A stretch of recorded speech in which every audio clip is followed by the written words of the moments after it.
Good morning, everybody. Welcome to the 2018 Midwest Regional Goalball Championships in Warren, Michigan. And we're ready to start a full day of competition here. And our first game that will be starting in less than 1 minute will be the Columbus Chill on my left and the Outlook Mavericks from Nebraska on my right. So we're just getting ready to kick off the day. We have 3 gyms that will be having competition going on simultaneously, and you'll be able to hear all the action all day long as we'll be announcing games through the last game of the day, which is at 8:30. So thanks for joining in, and we're ready to kick off here.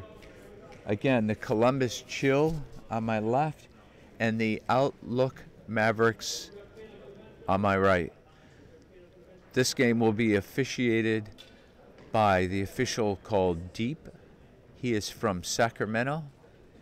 And Haley, she is from Indianapolis, Indiana.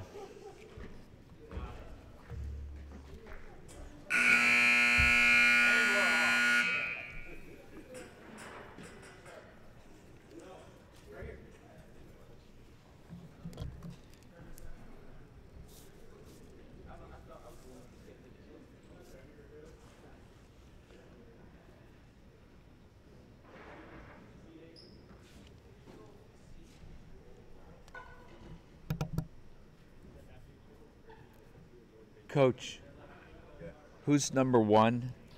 Do you know who that is? Noah. Noah. Okay. Got it. Thanks. I don't know number 2 or 7 though. But that's Davis and Noah. Yeah.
We've got our audio back here. Noah Beckham has it, gives it to Jim Debus. Jim Debus has the ball. He spins and he fires. Ball goes blocked by John Butsford from Nebraska. Ball goes out of bounds. Mavericks are on my right. Columbus Chill on my left. 4-2. Columbus Chill up with 2:15 left in the half.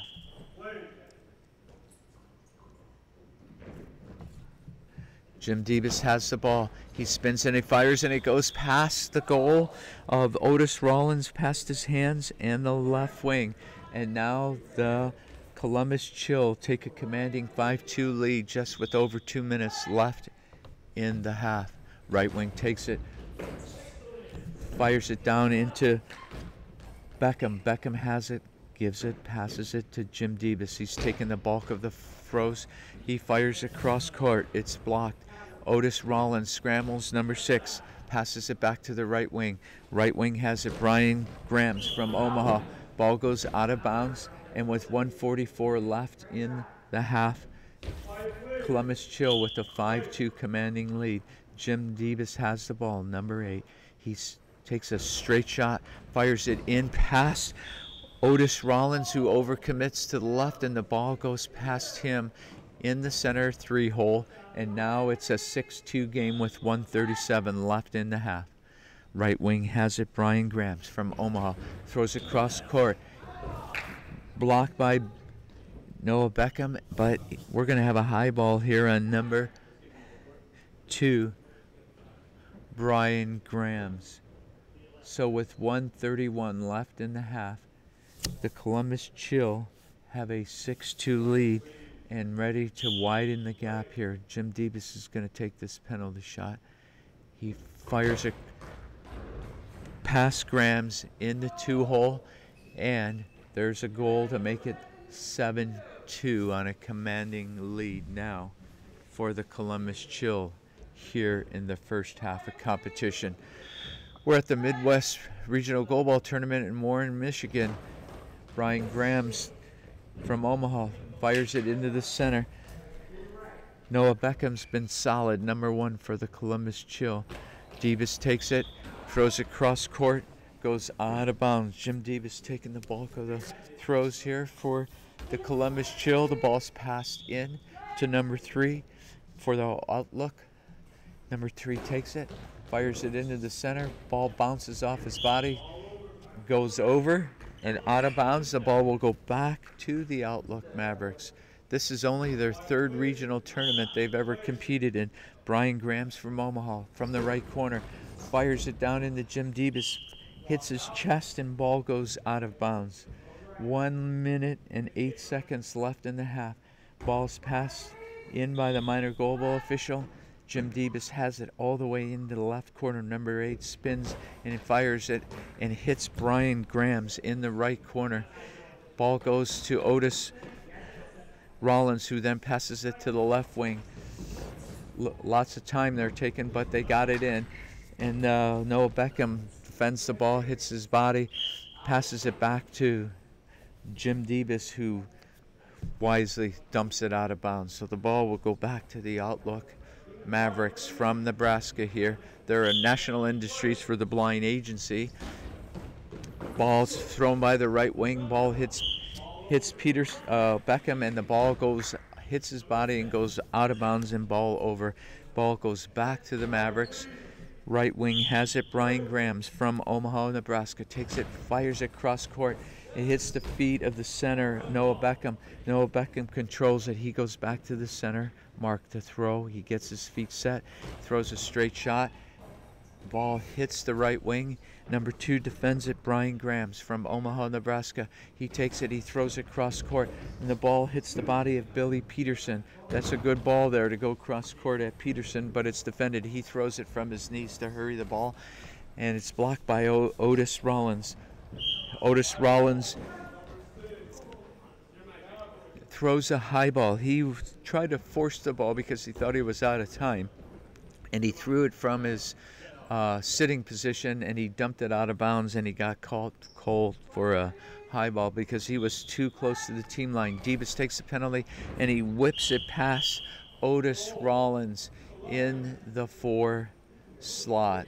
So now we're at 8-2 with 8 seconds left. The Columbus Chill with a commanding lead here in men's pool B. There's 10 men's teams in one pool, and in the elite pool there's 10 other teams. So there's 20 men's goalball teams here. Ball is defended by Beckham. It goes off Davis, and it goes and finds its way into the goal with 46 hundredths of a second left in the half. So the Outlook find a goal there at the end, and on only their third tournament with 3 goals, they're down 3-8 to the Columbus Chill in the men's Pool B division here in the main gym in Warren, Michigan. We're going to take a quick time out here, and we'll be back in action in 3 minutes. Thanks for joining in.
We're back in action here in Warren, Michigan at the U.S. Association Blind Athletes Midwest Regional Goalball Tournament. During the half, there was a substitution made by the Mavericks. Out number 3. Outlook Mavericks on my left, Columbus Chill on my right. Columbus Chill with a commanding 8-3 lead. The Chill will get the ball first. Center always gets the ball. Jim Davis has it, number 8. Goes from the center into the left wing, right wing. He fires it down in the corner, and it's blocked by the Outlook.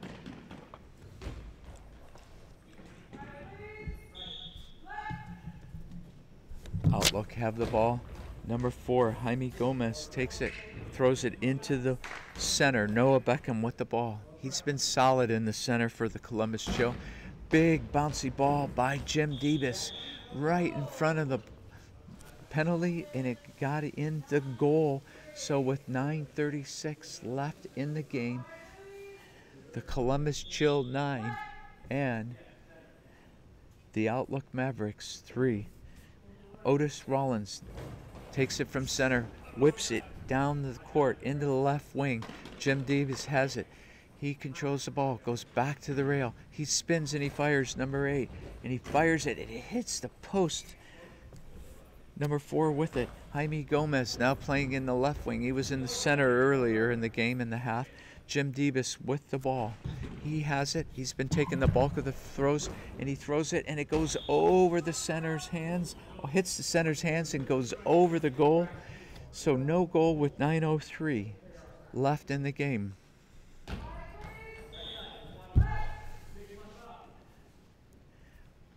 Left wing has it. Number 4, Jaime Gomez throws it into the center. Number 1, Noah Beckham. He's played solid center for the Columbus Chill. Jim Debus has it. He spins and he fires and hits Otis Rollins, number 6 from Council Bluffs, Iowa. He takes it and he passes it off to number 2, Brian Grams from Omaha. Takes it, throws it cross court, hits the feet of Noah Beckham. Noah Beckham, about 5'5", scrambles for the ball.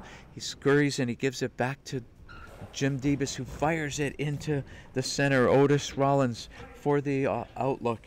He passes it off to the left wing. Gomez takes it, fires it into the center. Center takes it. Beckham, he's going to take the shot himself. Straight throw into the center. No, it's blocked by the right wing. Now the center has it.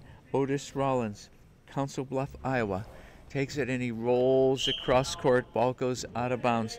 Ball's going to go into Billy Peterson from Columbus Chill, number 7. He takes it off the right wing with the ball. Sets, fires, defended by Otis Rollins. Goes over his body, but he controls it. He's going to pass it.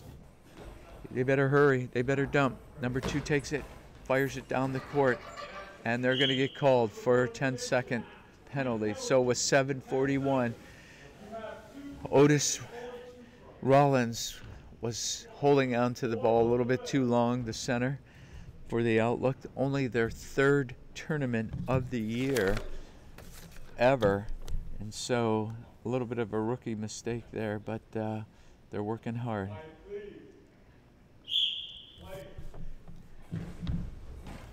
Peterson takes the shot, and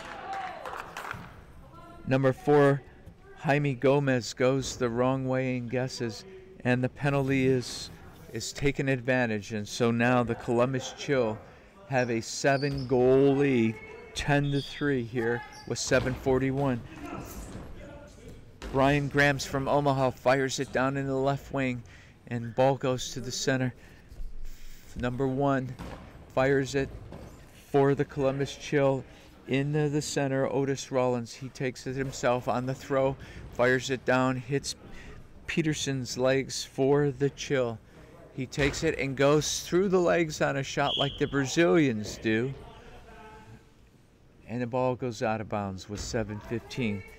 Ball's passed in from the minor goalball official, Jaime Gomez, in the left wing for the Outlook Mavericks. He fires it into the center, and Noah Beckham has been solid in that center spot. Peterson takes another shot and he fires it down into the Mavericks, but they control it. Jaime Gomez from South Omaha, and he's going to get it past Peterson and gets it past Beckham. And so the Outlook score was 6:51 left in the game. Jim Debus is going to take it. He spins and he fires. And he fires it into Jaime Gomez, number 4. He controls it, and he's going to take the ball from the corner. Fires it into the center. Noah Beckham, number 1, passes it back to Jim Debus. Jim has it. He goes off the rail. He spins and he fires number 8 from Columbus, Ohio. Hits Otis Rollins, number 6. Rollins scrambles for the ball, passes it back to Jaime Gomez. Quick throw by Gomez into Noah Beckham, number 1, in the center. Noah Beckham controls it. He's off the rail. Straight throw, no spin. Fires it, goes out of bounds, out in the left wing. Jaime Gomez, number 4, with the ball. We have a premature throw here. So on the premature throw, the ball will go to the Columbus Chill with 6:05 left in the game. The Outlook Mavericks, they're a national industries for the blind agency, and they're sponsored by, they're all employees, and they're sponsored by the NID Outlook agency that manufactures goods for our military. Columbus Chill with the ball, 6:05 left in the game, 10-4 is our score. Columbus is up, and Peterson takes it in a slow roll down, and it's defended by number 2, Brian Grams from Omaha, Nebraska. He fires it, hits the feet of Peterson. He controls it. He's going to take the ball. He goes himself. He goes off the rail. He fires a straight shot, and the ball finds the gap, and it's going to go into the back of the net with 5:41 left in the game, and the Chill take 11-4 lead. Peterson Grams with the ball in the right corner, takes it, goes cross court. Ball is defended by Noah Beckham. Noah Beckham passes it from the center to the right wing. Number 7, Billy Peterson, from his knees, throws it. Blocked by Otis Rollins from Council Bluff, Iowa, just across the river in Missouri, the Missouri River. Jaime Gomez throws it out of bounds with 5:19 left in the game. Columbus Chill 11, Outlook Mavericks 4. Hey, I want to take a minute to tell you that this live stream is brought to you by Vanda Pharmaceuticals. Ball goes out of bounds with 5:17 left in the game. Columbus Chill with the commanding lead. Jaime Gomez, number 4, from South Omaha, takes it, and he steps and he fires, and it's blocked by Noah Peterson, who's played solid defense. Peterson has it through his legs. Ball goes down the line and out of bounds with just a bit over 5 minutes left in the game. Hey, the Outlook Mavericks are coached by Glenn Raggy from Omaha. Gomez takes it, fires it, defended easily by Noah Beckham. Beckham has it. He's in the center. He steps and he fires straight shot, goes into the center. Otis Rollins from Council Bluffs defends it. He passes it quickly off to the right wing. Number 2 has it, Brian Grams from Omaha. Ball hits Jim Debus in the left corner, off his body, and goes out of bounds. Balls back in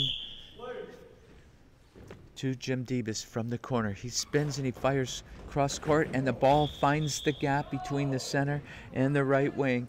And now the score is 12-4 with 4:34 left in the game. So it's an 8-goal lead here for the Columbus Chill. We have a substitution here for the Outlook Mavericks from Nebraska, only their 3rd tournament of the year. We're here at the U.S. Association Blind Athletes Midwest Regional Goalball Tournament. 28 teams playing in this tournament. 20 men's teams and 8 women's teams from around the United States. Number 4 has it, Jaime Gomez from South Omaha for the Outlook on my left, and he fires it into Noah Beckham. Ball goes off his feet out of bounds, and Jim Debus will take it from the left wing. He's taken the bulk of the throws today for the Columbus Chill. Throws across, throws it into the right wing. It's defended, and the ball ricochets and goes to number 3 all the way in the left wing, John Botsford from Bellevue, Nebraska. He fires it cross court. and it's defended off the hands of Jim Debus in the left corner. Ball's deflected into Beckham and passed back to Debus, and he slow rolls it to make sure that they get the ball off with 10 seconds. Outlook throw it back, and it's defended easily by Billy Peterson, number 7. Off the rail, he throws it cross court, and the ball hits the post, and it's defended by Jaime Gomez just off the post with 3:40 left. From the right wing, Gomez fires it cross court, and Billy Peterson defends it. He's off the right wing now with the ball, fires it cross court, and again, 2 in a row, the ball hits the post. 3:26 left. Columbus Chill up 12-4. Ball goes into number 4, Jaime Gomez from South Omaha for the Outlook Mavericks. Gomez called for a high ball. 3:20 left in the game. And Noah Beckham is going to take the penalty. Jaime Gomez, number 4 from South Omaha for the Mavericks, will be defending. Beckham from the left wing throws it into the left wing and hits the back of the net. With 3:20 left in the game, the Columbus Chill 13 and the Outlook Mavericks 4. Ball goes into Gomez in the right corner for the Outlook Mavericks. He takes it straight shot, hits the center. Noah Beckham, number 1. He's played solid defense. Takes the ball off the rail, cross court. Jaime Gomez defends it off his hands and chest. In the right corner, he's going to throw it cross court, and Beckham defends it along with Peterson. Peterson has the ball, and he throws it from his knees. With 2:53 left, Otis Rollins from Council Bluff defends, throws it quickly, back into Peterson. Ball goes off Peterson, and he takes it and throws it from his knees again. Otis Rollins defends, ball goes out of bounds, back in play, dropped into Jaime Gomez from South Omaha. 2:34 left in the game. Gomez throws it cross court. Davis defends it easily. Ball goes off number 8. Minor Goalball official puts it back in play with 2:30 left in the game. Davis in the left wing off the rail. He takes it, he spins, and he fires it, and it hits the feet of the center, Rollins, and it goes off his feet and in the goal.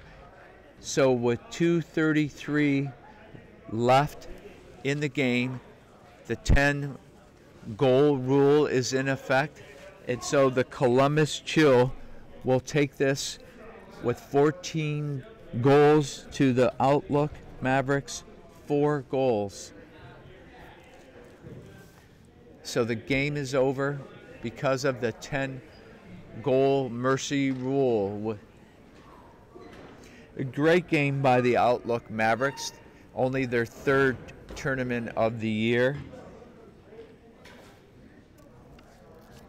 But the Columbus Chill with 14 goals and Jim Davis scoring the bulk of them, and Noah Beckham playing solid defense with great support by Billy Peterson. So we're going to take a break here at the Midwest Regional Goalball Tournament in Warren, Michigan. As the next 2 teams warm up, there'll be the Atlanta Force and the California Crown. We'll be ready to go here in 9 minutes. So we'll be back with 2-3 minutes left right before that game to announce the next game. Thanks for joining in here from Warren, Michigan.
Welcome back, everybody. We're 2 minutes from the start of the second game of the day, which will be contested by the Atlanta Force and the California Crown.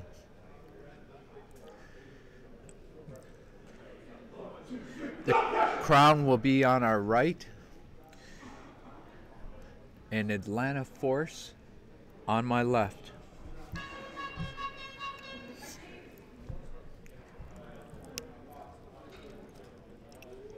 This game will be officiated by Janice from Canada, and also Deep from California. Officials are checking all the eye shades. This should be a fantastic game. This is the men's elite division. There's 10 teams in this division. The Crown are in the D pool, as are the Force.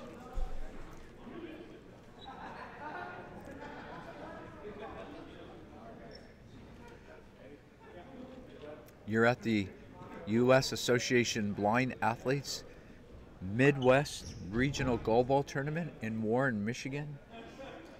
There are 28 teams here competing this weekend, 8 women's teams and 20 men's teams. 2 divisions for the men and 1 for the women's. On the floor for the Force are Eddie Monroe, Josh Schwartz, and Tito Vega. On the bench for the Force is John Mulhorn, and the Force is coached by Hal Simpson.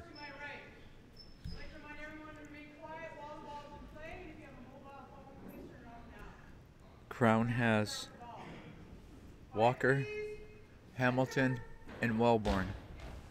Ball goes to the center for the Crown. Joe Hamilton gives it to Daryl Walker, who's in the left wing, number 1, wearing purple jerseys. Daryl throws it off the feet of Eddie Monroe. Eddie Monroe has it, number 3. Takes it, throws it cross court, blocked by Wellborn. Wellborn has it, takes it, passes it back to Joe Hamilton. Hamilton spins and he fires, and the ball goes off of the center, Vega. Schwartz has it in the left wing, all the way in the corner. He takes and he spins, and he throws it. Hamilton blocks it. Ball goes over the team line. He scrambles all the way to the half-court mark, passes it back to Walker. Walker quickly throws it cross court. Ball is controlled and blocked by Tito Vega, number 7. Passes it to Eddie Monroe. Eddie takes it and he fires it. Hits Wellborn to Hamilton. Hamilton back to Wellborn in the right wing, number 9 in his purple jersey. Takes it and he spins it and he dumps it out of bounds. 8:57 left in the game, no score. Second game of the day, Midwest Regional Goalball Tournament. Josh Schwartz with it, number 4. Takes it off to the left wing, spins and fires. Ball hits Hamilton's feet, number 5, the center. He takes it, hands it to Josh Wellborn, number 9. He takes it, spins and fires. Cross court, hits Eddie Monroe's feet. Ball goes loose. Josh Schwartz has it in the left corner. 8:36 left in the half. Schwartz throws it down the line, blocked by Wellborn. Wellborn hands it to Joe Hamilton in the center. He's clear. He takes it, he spins, he fires. Vega blocks it in the 3-hole.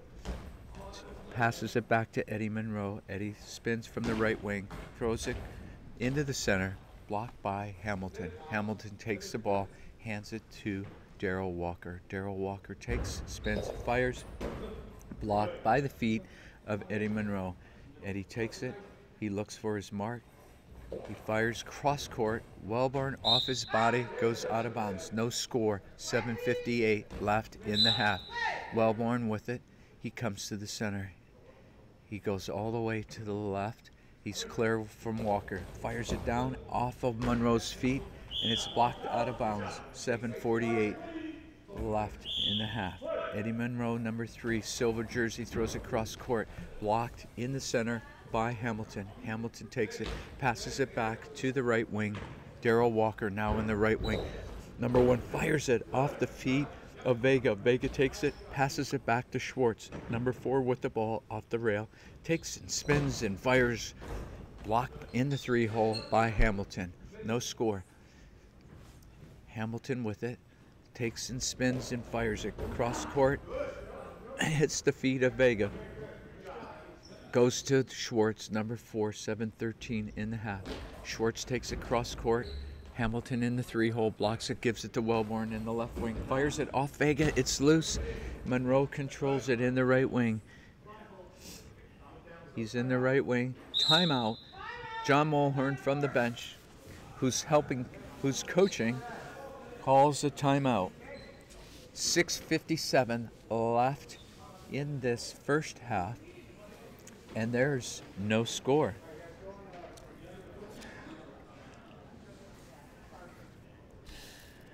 Crown is coached by the national team coach Matthew Boyle, originally from Sacramento, now the men's resident coach and the national team coach in Fort Wayne at the U.S. Association Blind Athletes Goalball Center of Excellence, where our men's and women's teams are training as they prepare for World Championships this year in Sweden. Those teams still have not been selected on the men's and women's side, so this will be a tournament for the coaches to scout that. Quick throw by Monroe, and it's a premature throw. I think he needed to dump it because of the 10-second clock. 6:57, no score. Wellborn takes it, fires it off the feet of Monroe. All 3 converge in the center of the court. Josh Schwartz with the ball. Takes it and spins from the left wing. Fires it down the court. Off the body of off the body of Darrell Walker. Walker in the right wing. They're clearing out. He comes to the center. He's clear. He fires off the feet of Tito Vega. Ball goes into Eddie Monroe. Eddie is on the right wing. Takes it, throws it cross court. Blocked by Darrell Walker. Walker with the ball. No score in the game. Teams clears out. Throws it from the center. Cross court.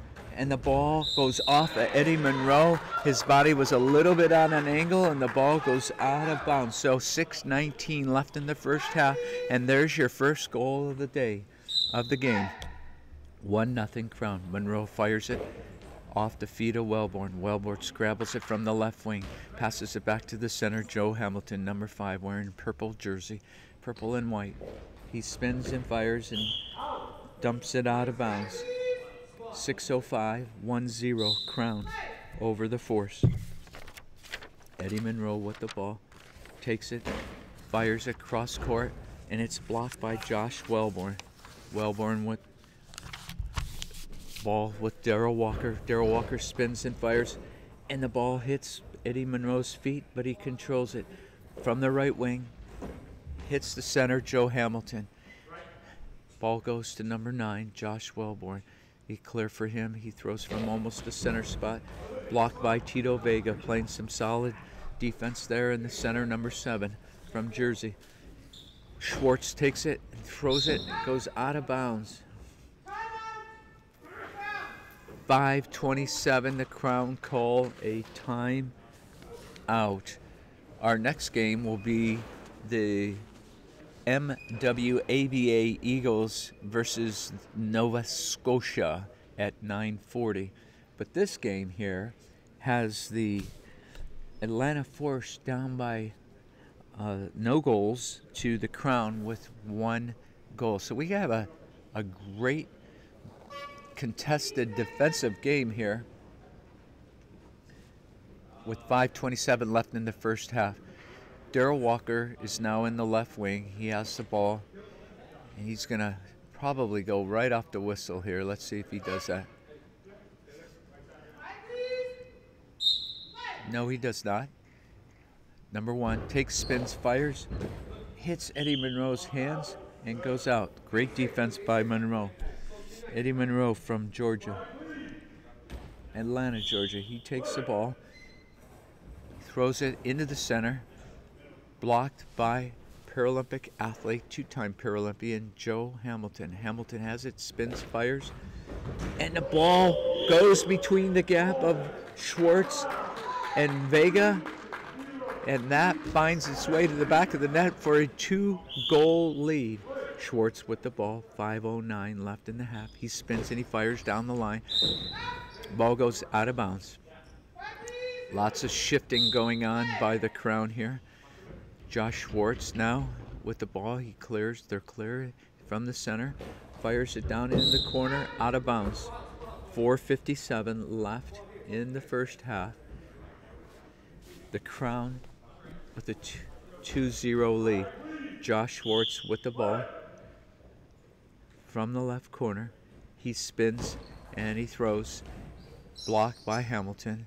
Two-time Paralympian from the center. Stands and he spins and he fires. Blocked by Eddie Monroe. Vega gets it back to Monroe. Monroe down the line, and it's blocked by Darrell Walker. Walker on the Rio Paralympic team for the men that won the silver medal.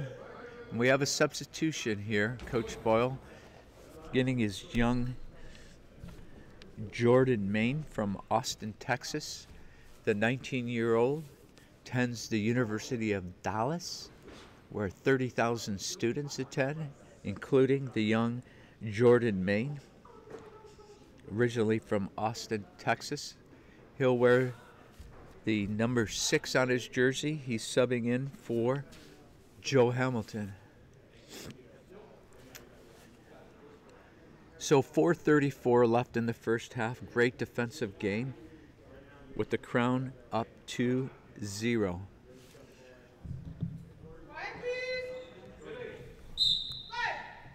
Walker with the ball. Off the rail. Fires it at Eddie Monroe. Eddie Monroe, number 3, blocks the ball from Atlanta, Georgia. Passes it. Ball goes back in. Monroe gives it to Schwartz, who comes all the way across, but then he goes back to his spot on the left wing. Wellborn blocks it, keeps it in front of his body. Number 9 wearing the purple and white jersey. Off the rail, spins and fires at Schwartz in the left wing. Blocked and goes out of bounds. Schwartz with it, left wing, 4:09 left in the half. Schwartz fires it down at Wellborn. Blocks it off his body. Walker comes over to the right wing. Now goes back to his spot to the left with the ball. Quietly spins from the left wing. Throws it cross court. Vega defends it.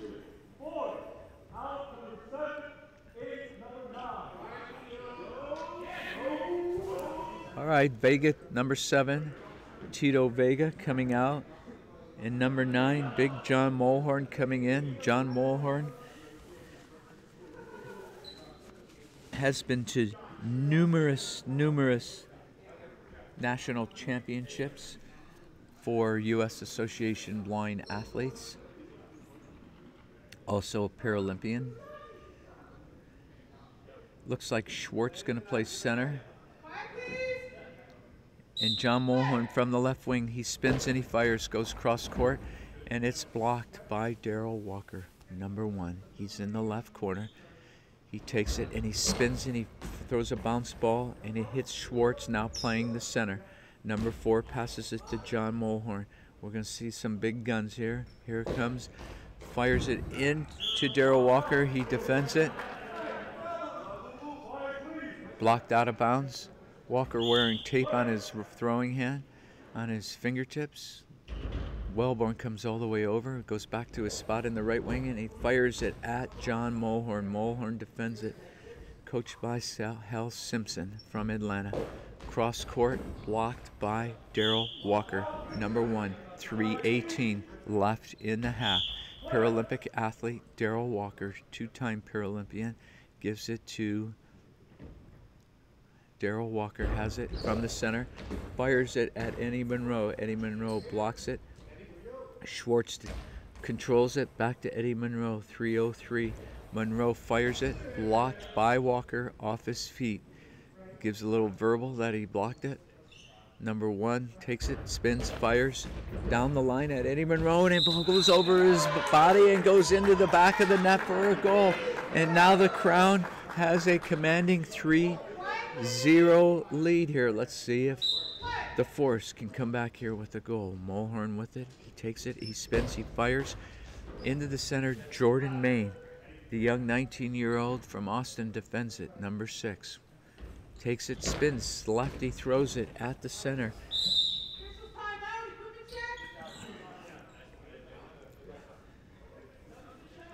.237 left in the half. Crown 3, Force 0.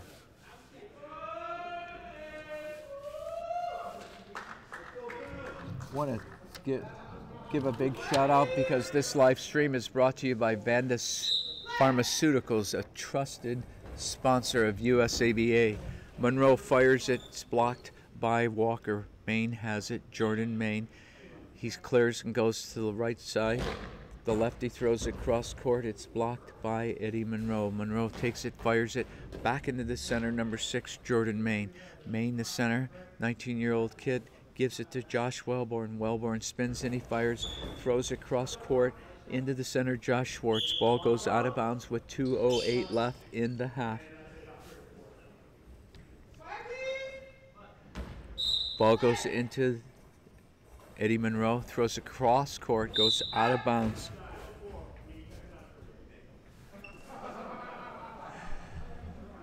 Darrell Walker comes all the way across from the left to the right. A lot of shifting, but hands it to Wellborn, who now goes to the left side. He takes it in spin, the kid from Salt Lake City, and Eddie Monroe blocks it with his body. Nice defense, Monroe.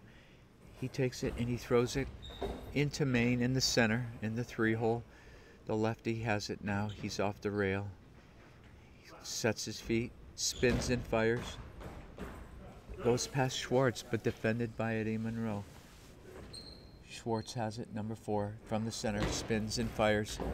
Hits the center, Jordan Main, number 6. Passes it back to Darrell Walker, resident athlete at the Goalball Center of Excellence in Fort Wayne. Fires it off John Mulhorn. Mulhorn blocks it, ball contained in front of his body. Mulhorn to his feet. He spins, he fires. Ball hits Main. It's loose up and goes out of bounds. Just over a minute left in the half. 3-0. California Crown up over the Atlanta Force. Darrell Walker from the right wing throws it from the center. Hits Josh Schwartz in the feet. Passes it back to John Mulhorn. Mulhorn spins and fires. Ball's blocked by Jordan Main. Main passes it back to number 9, Josh Wellborn from Salt Lake. He clears, he fires from the right side. Hits the feet of Mulhorn. Mulhorn gives it to Schwartz. Schwartz takes it from the center. Spins and fires off Josh Wellborn on the right side. He's going to take the ball. They clear from the center. He takes it, he spins, he fires. Hits Josh Schwartz, the center. Passes it back to John Mulhorn.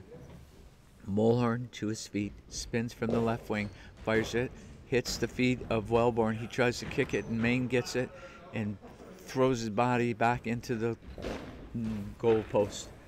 He fires it lefty, defended by Monroe. Monroe, quick throw down the left side, goes out of bounds.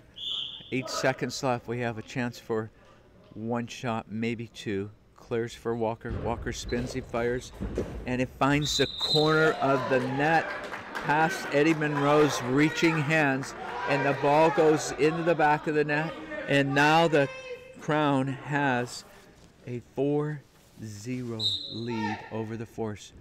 Mulhorn fires it, blocked, and there's your half. So, at half, the California Crown, coached by Matt Boyle, his team with a commanding 4-0 lead over the coach, the Atlanta Force, coached by Hal Simpson. We're going to take a quick break here, and we'll be back in 2 minutes, ready for the call of the second half of this great game of goalball. Thanks for joining in this morning.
Welcome back to the Midwest Regional Goalball Tournament here in Warren, Michigan.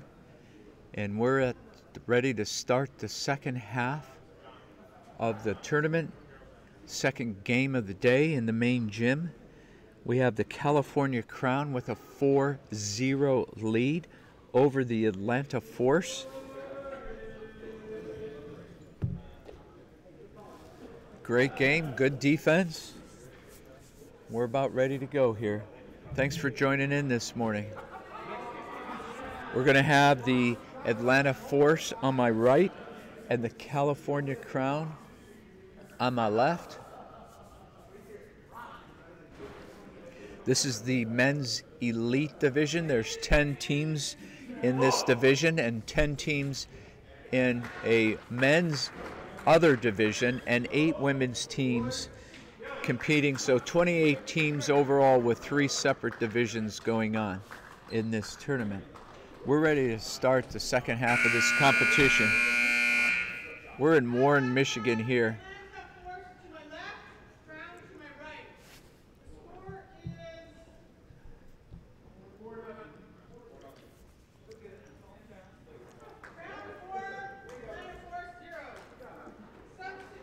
Thanks for joining in this morning, everybody. It's a great day here in Warren, Michigan. 28 goalball teams competing.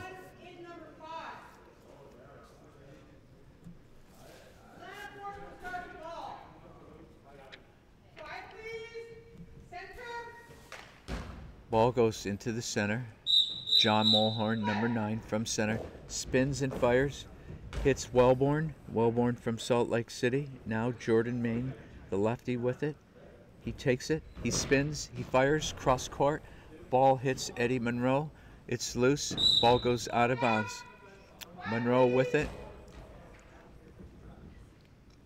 In the right wing, number 3 for the Force. Throws it cross court. Monroe. Nice defense. Jordan Main. Main with it. Off the rail. The lefty spins and fires. Hits. Oh, it goes under the wicket of Cheeto Vega. And Jordan Main, the lefty, the 19-year-old kid, with a goal. Outstanding. 5-0 California Crown. The kid who attends the University of Dallas with a goal under Cheeto Vega. Mulhorn takes it, fires, hits Josh Wellborn. Wellborn blocks it, goes out of bounds. Number 9 with it, wearing his purple jersey. Hamilton clears from center. From the left wing, Wellborn, nice throw, blocked by Eddie Monroe. Great defense, hits his feet. Monroe takes it, fires it across court, and defended by Main. Maine hands it off to Joe Hamilton, who's playing the right wing. Hamilton's clear from the center, throws across court, blocked by John Mulhorn in the left wing, number 9. Big guy takes, spins, fires, hits Hamilton in the feet. Ball is loose. Ball goes over the team line and out of bounds. Ball over. 8:55 left in the half. John Mulhorn has it. Mulhorn takes it, spins, fires. Hamilton defends. Ball's loose in front of him. Takes it, throws it awkwardly to Wellborn. Wellborn fires it, but it goes out of bounds. 8:45 left in the game. Eddie Monroe with it from Atlanta, Georgia, goes into the center. He's clear. He takes it. He fires it cross court. Wellborn, it's loose in front of him. He backs up after it hits him, and he defends. He's off the rail now with the ball from the left wing. Spins and fires. Hits Eddie Monroe, and it goes over his body and over the goal. So the fans are laughing because they thought it was going to go in, but it didn't. 8:26. John Mulhorn from the left spins, fires, cross court. Hamilton defends. Hamilton with the ball. He's clear. Maine clears from him. From the center, Hamilton fires it. Blocked by Mulhorn. Mulhorn now. Vega has it from the center. He's clear. The lefty dumps it out of bounds. 8:02 left in the game.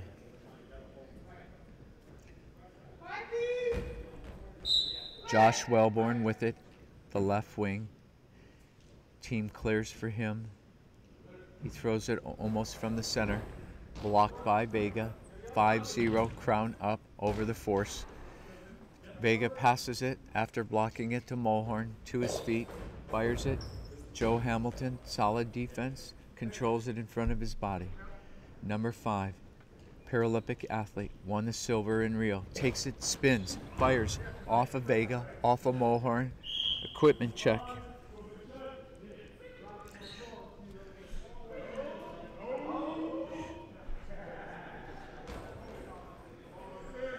.730 left in the game. Force trying to get a goal here. Crown's playing solid defense. See if they could sneak one past their defense here. We're in the main gym here. Mulhorn from the right side. Wellborn defends from the left. Number 9 with the ball. Maine clears. Hamilton clears. Wellborn hits, throws it hard off of Vega, and the ball goes into the back of the net. And now the score is 6-0 for the Crown. Vega had good position on it, but it hit his hands and went off his hands and into the goal. So we have a 6-0 lead here for the Crown with 7:19 left of the game. Mulhorn spins and fires. Hamilton now in the left wing, blocks it, hits him in the chest. Number 5 takes it, Maine clears. Hamilton whips it down into Monroe. Monroe blocks it.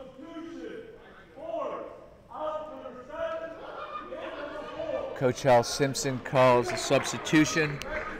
Tito Vega, who's been playing regional goalball tournaments since 1997 and was a member of the 2006 Pan Am Games, is out, and Josh Schwartz, who started playing goalball through the Blind Sports Organization in 1996 with Sandy White. He's been on several national titles. His team is in. Schwartz, number 4. 7:02 left in the game. Crown with the commanding lead. John Mulhorn, who's been in numerous national championships, fires it into the right corner. Now Jordan Maine playing the right wing. The lefty has it. He's clear. He's on the rail. He spins and he fires. Cross court, bouncy ball. Ball hits the right wing, Eddie Monroe, who defends it with 6:49 left in the game.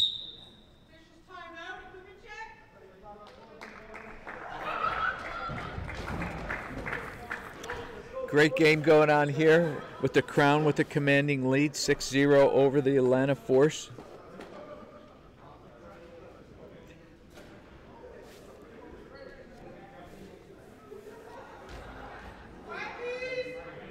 John Mulhorn with it. He's waiting to go off the whistle.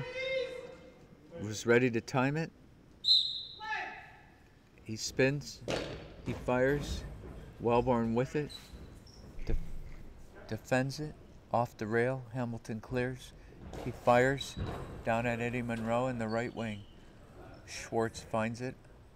He's off the rail. Number 4. Silver jersey. Spins. Fires. Defended. Off the legs of Joe Hamilton. Balls with Wellborn. Hamilton clears.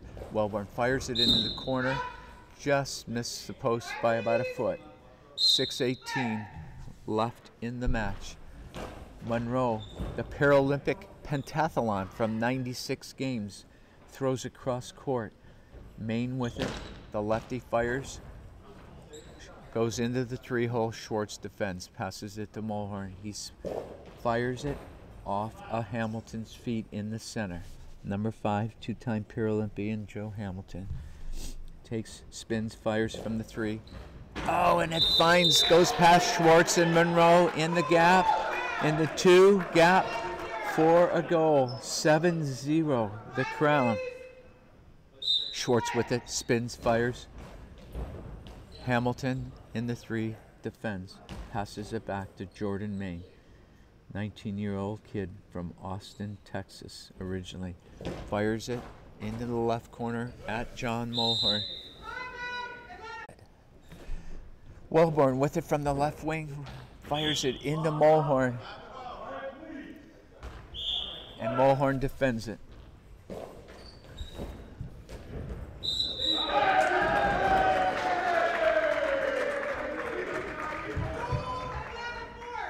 There's a goal by the Force. I think we lost the feed there for a second.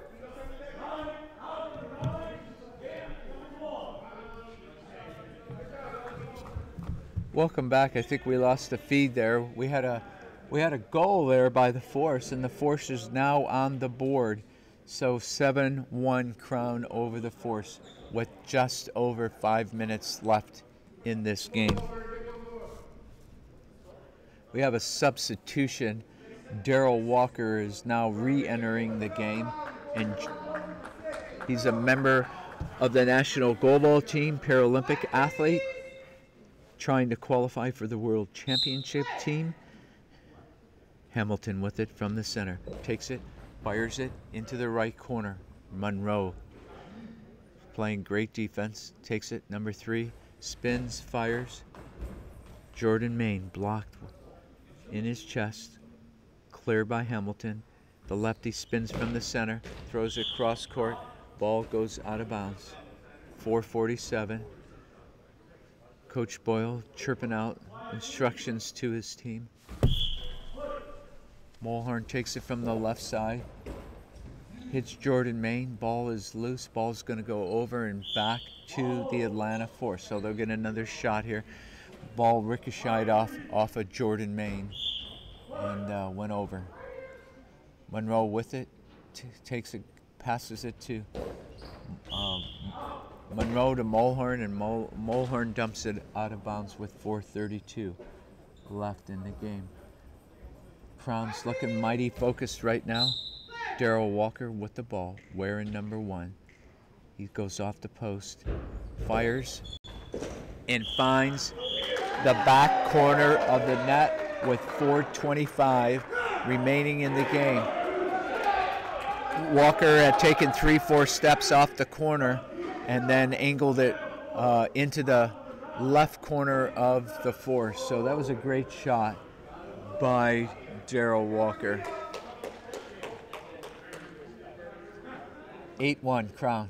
We have a substitution. John Mulhorn is out. Tito Vega will be re-entering the game for the Atlanta Force.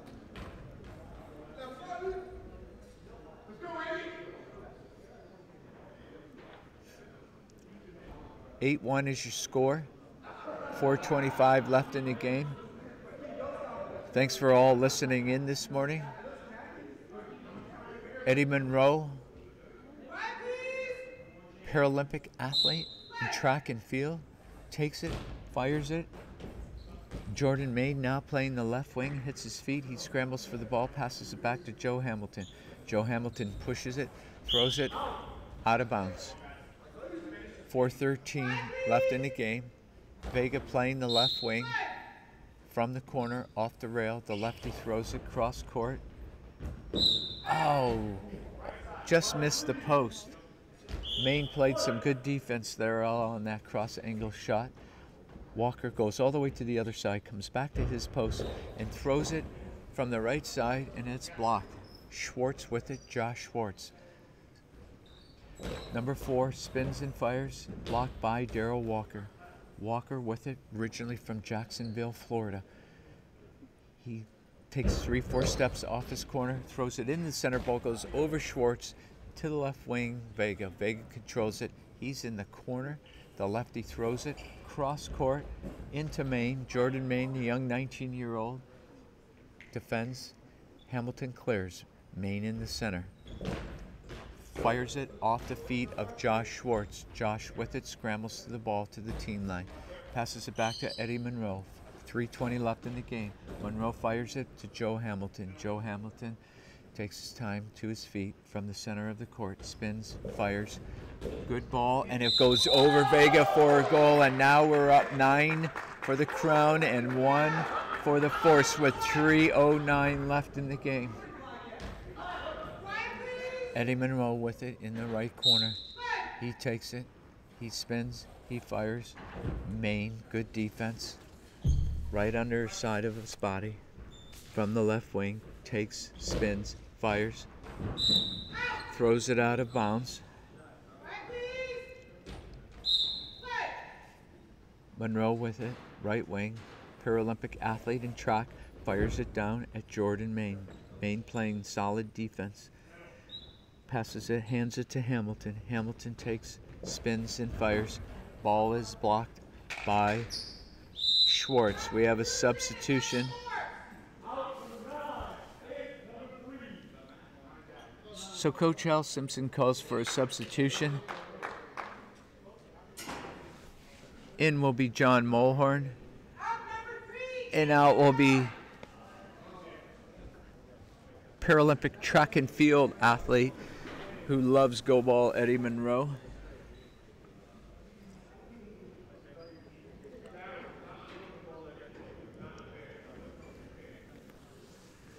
.239 left in the game. Crown with a commanding 9-1 lead over the Force. Mulhorn with it from the left corner. Spins and fires. Cross into Darrell Walker. Walker verbalizes, "No, bro." He takes it. He goes 3-4 steps off the rail, almost from the center spot.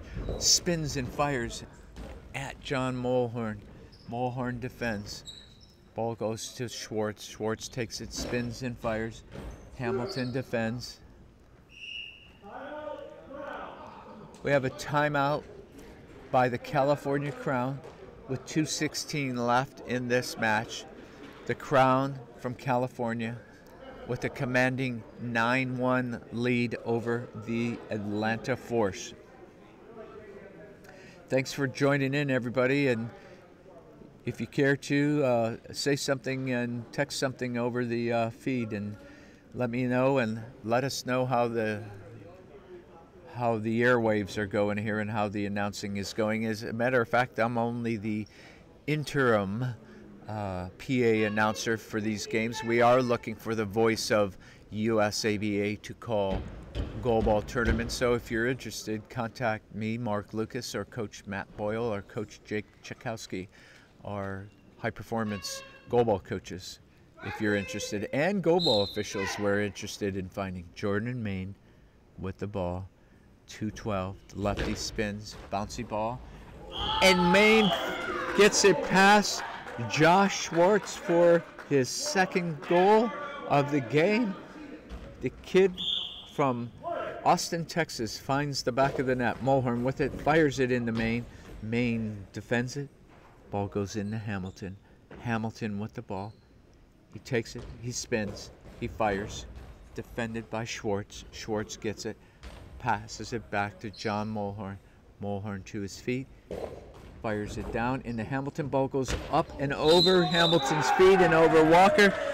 And finds its way into the goal with 1:45 left in the game. The Force now with 2 goals. Darrell Walker, 2-time Paralympian, National Goalball team member, #1, takes, spins, fires down the line, and about a foot out of bounds. Good idea, but just missed the post. 1:40 left in the game. Crown up 10-2. Men's Elite Division. Mulhorn takes, spins, fires. Blocked by Hamilton. Hamilton takes it, passes it back to Darrell Walker. Walker takes, spins, fires. Blocked by Josh Schwartz. Good defense by Schwartz. Passes it back to John Mulhorn in the left wing. Mulhorn throws it from his knees, and Darrell Walker climbs up his body and he controls it. #1 in the right corner. Takes it, spins, fires hard, up over Mulhorn's feet and legs, up over the net with 1:07 left in the game. Atlanta Force calls the timeout here, and we're going to take a 10-second station break.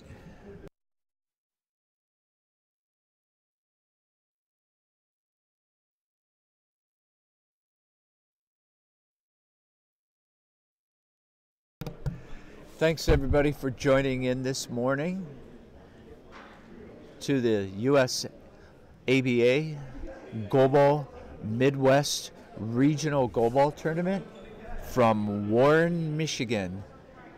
We have 1:07 left in the game between the Atlanta Force with 2 goals and the California Crown, who look really sharp and maybe the team to beat. We'll find out. With 10 goals, Mulhorn with it, takes, spins, fires off the whistle, and it finds the corner of the net just past Jordan Maine's reaching hands. What an excellent shot by John Mulhorn. And the Force now with 3 goals. Darrell Walker pounds his feet like he has the ball. Maine takes it, the lefty, and he gets it by Josh Schwartz once again. Schwartz was a little bit out of position there because he wasn't clearly on the floor with his body. A little bit out of position. So 11-3 with 58 seconds left. Mulhorn takes it. He goes to the center. He's clear from Vega. He takes it and spins and fires it at Jordan Maine. Maine with it, #6, wearing his purple jersey. Attends the University of Texas in Dallas. Takes it, lefty, spins, fires, bounce ball, and pass Tito Vega for his 4th goal of the game. 12-3, 42 seconds. Vega with the ball in the center. Lefty has it. Takes, straight shot. Cross court, out of bounds. Looks like they're the Force trying to throw some at Jordan Maine and test his defensive abilities, and he's withstood the test. Walker with it, spins, fires hard, and Josh Schwartz reaches out and defends it with his hands from the right corner. Schwartz with several national titles to his name. Hits Walker in the left corner. Walker with it. He's on the left side. He's clear in the center spot. Hamilton and Maine clear. He spins, fires, throws it, and Vega blocks it with his body, and it goes immediately ricocheting out of bounds. That ball had some force by Walker. Schwartz with it in the right corner. 13 seconds. He spins and he fires. Cross court to Hamilton. Hamilton defends, and it's blocked. Thrown by Hamilton. Defended by Vega. Ball goes out of bounds. And with 4 seconds left, this will be your last shot of the game. There's Mulhorn. He fires it down at Maine. And that's going to do it, sports fans. Your final score, the California Crown 12 and the Atlanta Force 3. What a great game. The Crown's going to look like they're the team to beat. We'll find out. We'll be back in about 3 minutes for the start of the 9:40 game between the MWABA Eagles and the Nova Scotia team from Canada. Thanks for joining in. We'll be back in a few.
We're back for the third game of the day. We have the MWABA Eagles on our right versus Nova Scotia on my left. I believe this is the Eagles' first game. Nova Scotia, I believe, lost last night to the Florida team. This is the third game of the day here in the main gym. On my right, the Eagles will have number 7, Matt Simpson, playing the center. Number 2, Jason Capati, playing the right wing. And for Nova Scotia, Peter Parsons, number 5. Number 7, Simon Richard. And number 6, Nick Gentleman. Number 5 with it, Nova Scotia takes it, fires it. Number 7, number 4, Sean Walker with the ball. Walker with it, spins and fires out of bounds. Question for you. Stand by.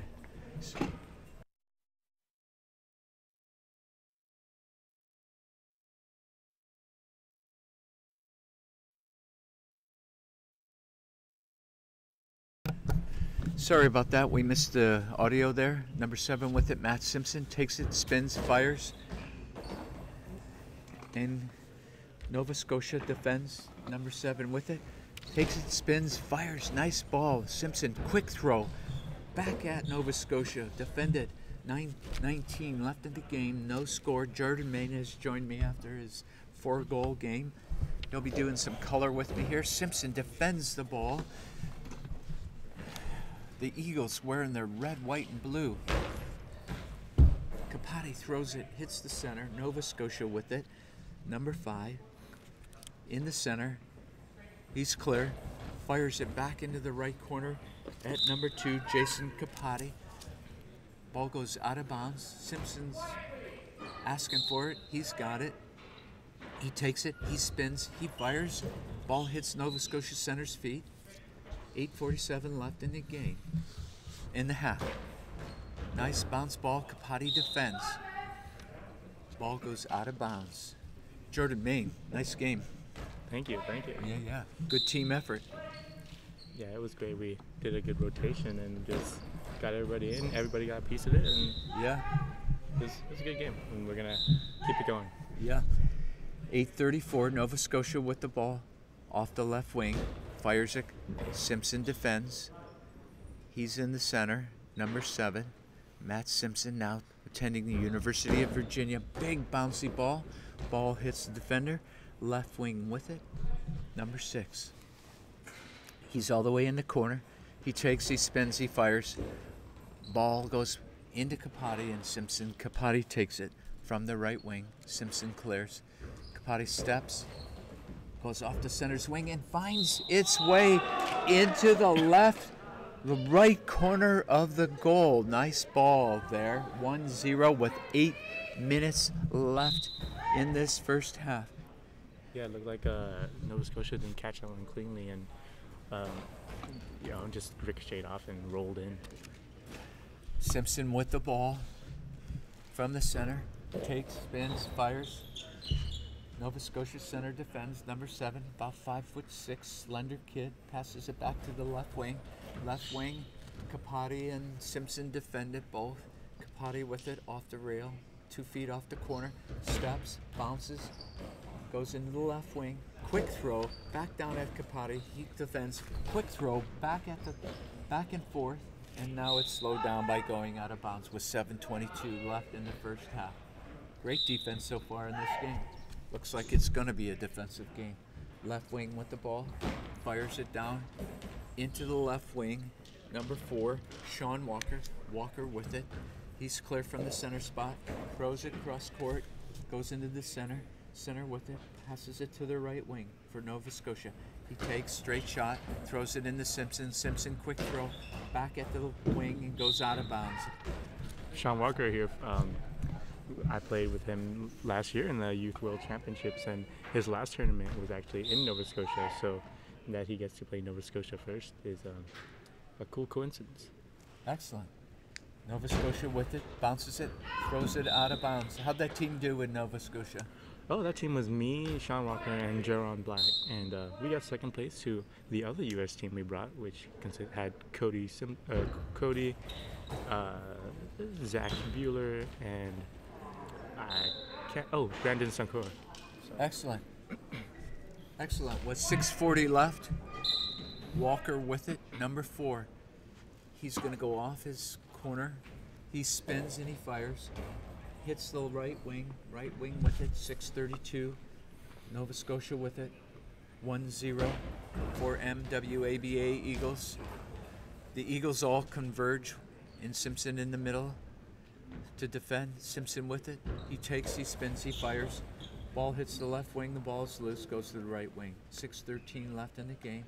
Nova Scotia right wing, bounce ball, goes off his hands a little bit, hits the post. It would have found its way past Sean Walker, but it hit the post, so it didn't find its way. Walker passes it to Capati, comes all the way over and goes back to his spot on the right side. Number 2 spins and fires, hits the center. Center takes it, and he stumbles back to the rail. Spins, fire, bounce ball. Walker defends. Number 4 takes it, goes back to the rail.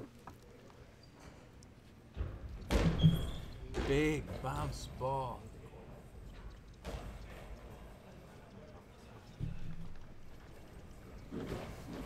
Nova Scotia throws it into Walker. Walker with it, goes out of bounds.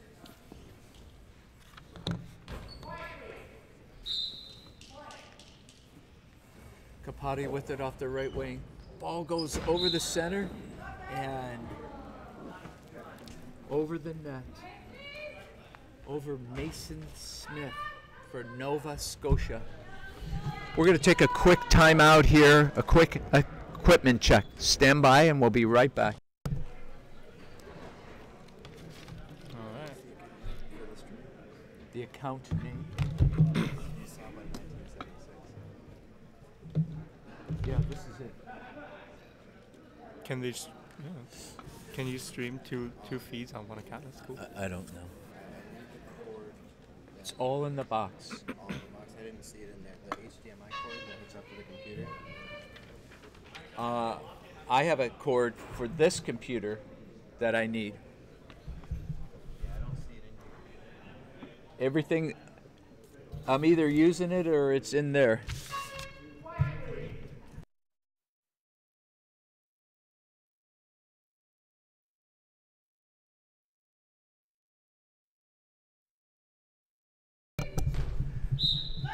We're back in action here. Simpson with the ball, 5:25 from our right to our left. Throws it into Nova Scotia center, number 7. Takes it off the rail, fires it into Capati, number 2. Ball goes out of bounds. 5:13, 1-0, Eagles up. That was Sean Walker, who was from the left wing all the way over to the right, but it was blocked by Nova Scotia on his throw. Right wing fires it down the line, goes out of bounds. Walker with it. Walker's gonna go to the center. He's clear from Simpson. Throws it cross court, goes out of bounds. Got to keep it in there. 5:03 left in the game. Nova Scotia with the ball. Number 5 with it, goes and clears into the center spot. He's clear. Straight shot into Capati, off his knees, shins. Capati back to Simpson, 4:52, 1-0, Eagles. Nova Scotia, number 7, defends it, goes off his feet. He scrambles for it, passes it back to the right wing, number 5. Number 5 throws it, hits Simpson. Simpson's got it, and he's going to take it himself. Goes to the center, playing the center. Off the rail, spins and fires. Down into the corner, just misses the corner. Just want to give a quick shout out here to Christian King joining us on the live feed. Christian, welcome. Sad you can't be here, but we'll see you next time, hopefully. Here we go. Nova Scotia. Ball goes off of Kapati and out of bounds with 4:25. Eagles up 1-0. What a great defensive game. Kapati with it, spins and fires cross court. Nova Scotia has it, blocks it. Right wing, goes to the center. Center has it, fires it. Into Walker. Walker off his legs, goes off on the right side.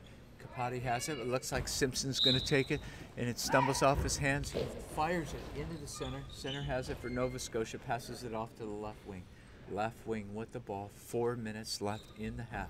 Left wing fires it off of Kapati number 2. Ball goes out of bounds. Jason Kapati with it. Walker all the way from into his over by Kapati's spot. Fires it from the right wing. Blocked by Nova Scotia. Number 6 with the ball. Fires it into number 2, Kapati. Kapati blocks it, defends it. Matt Simpson with the ball. Team won silver medal on the national team in Rio. Remember, Matt Simpson blocked by Nova Scotia. Nova Scotia with the ball with 3:26 left in the game. Big bouncy ball. Walker, number 4, defends the ball. Walker takes his time, clears into the center. He spins and he fires. Nice strong ball into the quarter, off the left wing and into the back, off the right wing and into the back of the net. Nice ball right there by Sean Walker. Got a motion into the middle and then just crossing it back to his left and got him right in the corner. And that Very makes nice. it 2-0. Nova Scotia fires it back at Walker. Walker defends it and gives it and hands it off to Matt Simpson with 3:05 left. Simpson, a good ball, but throws it too far right out of bounds. Goes into the left wing, number 6 for Nova Scotia. He takes it, he spins and he fires right at Kapati down the line. And nice defense by Jason Kapati. Ball goes in to Kapati from the right wing, gives it to Simpson. Simpson from the center, fires it into the center. Center for Nova Scotia with it, number 7, Simon Richard. Fires it, bounces it into Sean Walker in the left corner, number 4. Walker was a member of the youth team last year in Hungary. Yes, he was. I played with him. We played against Brazil in that final game. We locked down our defense really well and beat them 7-3. It was beautiful. There was a great ball there by Nova Scotia, and the ball bounced high in the air, and Kapati and Simpson both converged and defended it. It had eyes. It was looking for its way into the net, but they defended it quite well. Kapati with it, blocked. He scrambles for it. He hustles for it. A weak pass back to Simpson. He's going to have to hurry. He pushes bouncy ball into the center for Nova Scotia. Number 7, Simon Richard. Hands it back to the left wing, throws it out of bounds. Number 5, Peter Parsons from Nova Scotia. Kapati with it. Walker comes all the way over to his spot, goes back to his spot from the left wing, fires it down into the center. Center for Nova Scotia playing good defense. He has the ball. He spins. He's got a little herky-jerky head movement on his spin throw, and Simpson defends. Walker quick throw into the center, number 7, passes it back to the left wing, number 6. Sorry, I don't have his name and number on our roster, so I'm not able to say his name. Oh, the ball went off of Simpson, then off of Kapati, and it found its way into the net. They had it defended, but it was loose. Kapati with it, he spins and he fires. The score now is 2-1 with 1:19 left. Kapati there right off the whistle trying to catch them on one of the most scored plays of a Goalball game. So good job by him right there to recognize that. Nova Scotia with it, number 5. Clears into the center, throws it down into the corner. Kapati defends it. Less than a minute, 58 seconds. Kapati with it in the right wing. Gives it to Simpson. Simpson from the right side, down the line. Nice defense, good ball. Good thought there. Number 6 with it. Nova Scotia, 48 seconds left. 2-1 game. Big bouncy ball defended by Kapati. Boy, you got some air on that. Yeah, that ball died a little bit at the end. Didn't have too much top spin. A little too high on the first bounce right there, but Kapati with a bounce ball of his own, but it's defended by Nova Scotia. 30 seconds, fires it down into the center, blocked off of Simpson, goes out of bounds, and Matt Simpson, number 7, is going to call a timeout here for the Eagles with 26 seconds, 2-1 Eagles over Nova Scotia. What do you think of this Nova Scotia team? Have you seen them play? You saw them up in Canada? I've played them in the past 2 tournaments. I played them 3 times actually. 2 in Nova Scotia, twice in Nova Scotia, I believe, and then once in Montreal. And they're always a solid team. Nothing too spectacular, but they're definitely solid in the way they play. And I think consistent actually. So you can, however you want to look at it, but I think they're a consistent team, and you can expect them to play the same way. Excellent. 26 seconds. Sean Walker takes it, spins, fires, and throws it out of bounds. Nova Scotia, number 5, takes it, bounce ball, and it gets under Simpson for a goal to knot it all up. Matt Simpson there mistimed his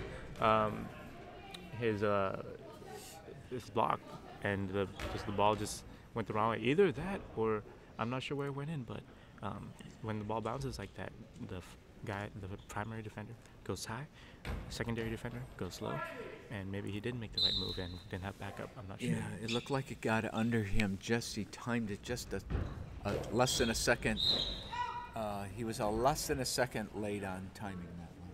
Right. 9 seconds left. This could be the last shot of the half. Nova Scotia with the ball. We're knotted up at 2. He better hurry. He spins. He fires. Ball goes down into Simpson. It's controlled to Kapati in front, and that's going to do it. What a great game. Great defense. We're at half here at 2-2 in Game 3 here in Warren, Michigan at the U.S. Association Blind Athletes Midwest Regional Goalball Tournament. We have 28 teams here competing, and Jordan Main here from Austin, Texas, joining me to do some color. What do you think of the 28 teams being here in Warren, Michigan? Well, I saw that when I was looking at the rosters and schedule and everything, and I was like, this is the biggest tournament I've ever been at personally. I've never seen 28 teams, combined men and women, at a tournament before. Last year's nationals, I heard, was the biggest nationals. I was there, and we had 23 teams. So this is huge. I'm glad we have 3 separate tournaments, one for the women and then 2 for the men. But I'm glad we have a men's division and an elite men's division, just to kind of develop players and help them grow. And it's just great to see so many players here in one spot and see the sport just grow and become more popular in general. And I always hear this tournament is huge, but I don't know. Has it been this big? Do you know? Yeah, I think this. I talked to Jessica Kusk, who is the tournament director, and hats off to Jessica and all of her staff and volunteers in the Michigan Association of Blind Athletes for hosting this incredible tournament. And they have a long history and legacy of doing goalball here in Michigan and with Michigan Association Blind Athletes. But she stated that it was the largest tournament, so great question. Oh, yeah. And there are at least 84 athletes here playing goalball. And that's only if we count 3 to a team, so there's probably around over 100. So that's amazing.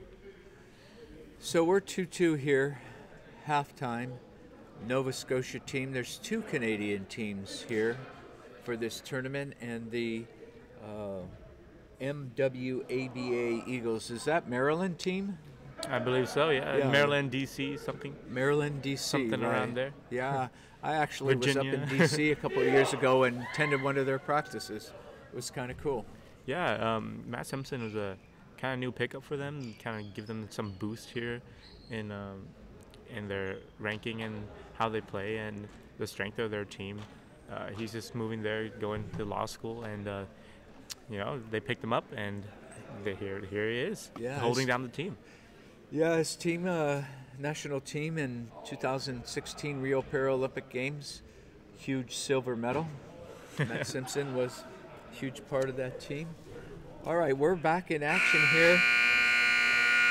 2-2, tied up.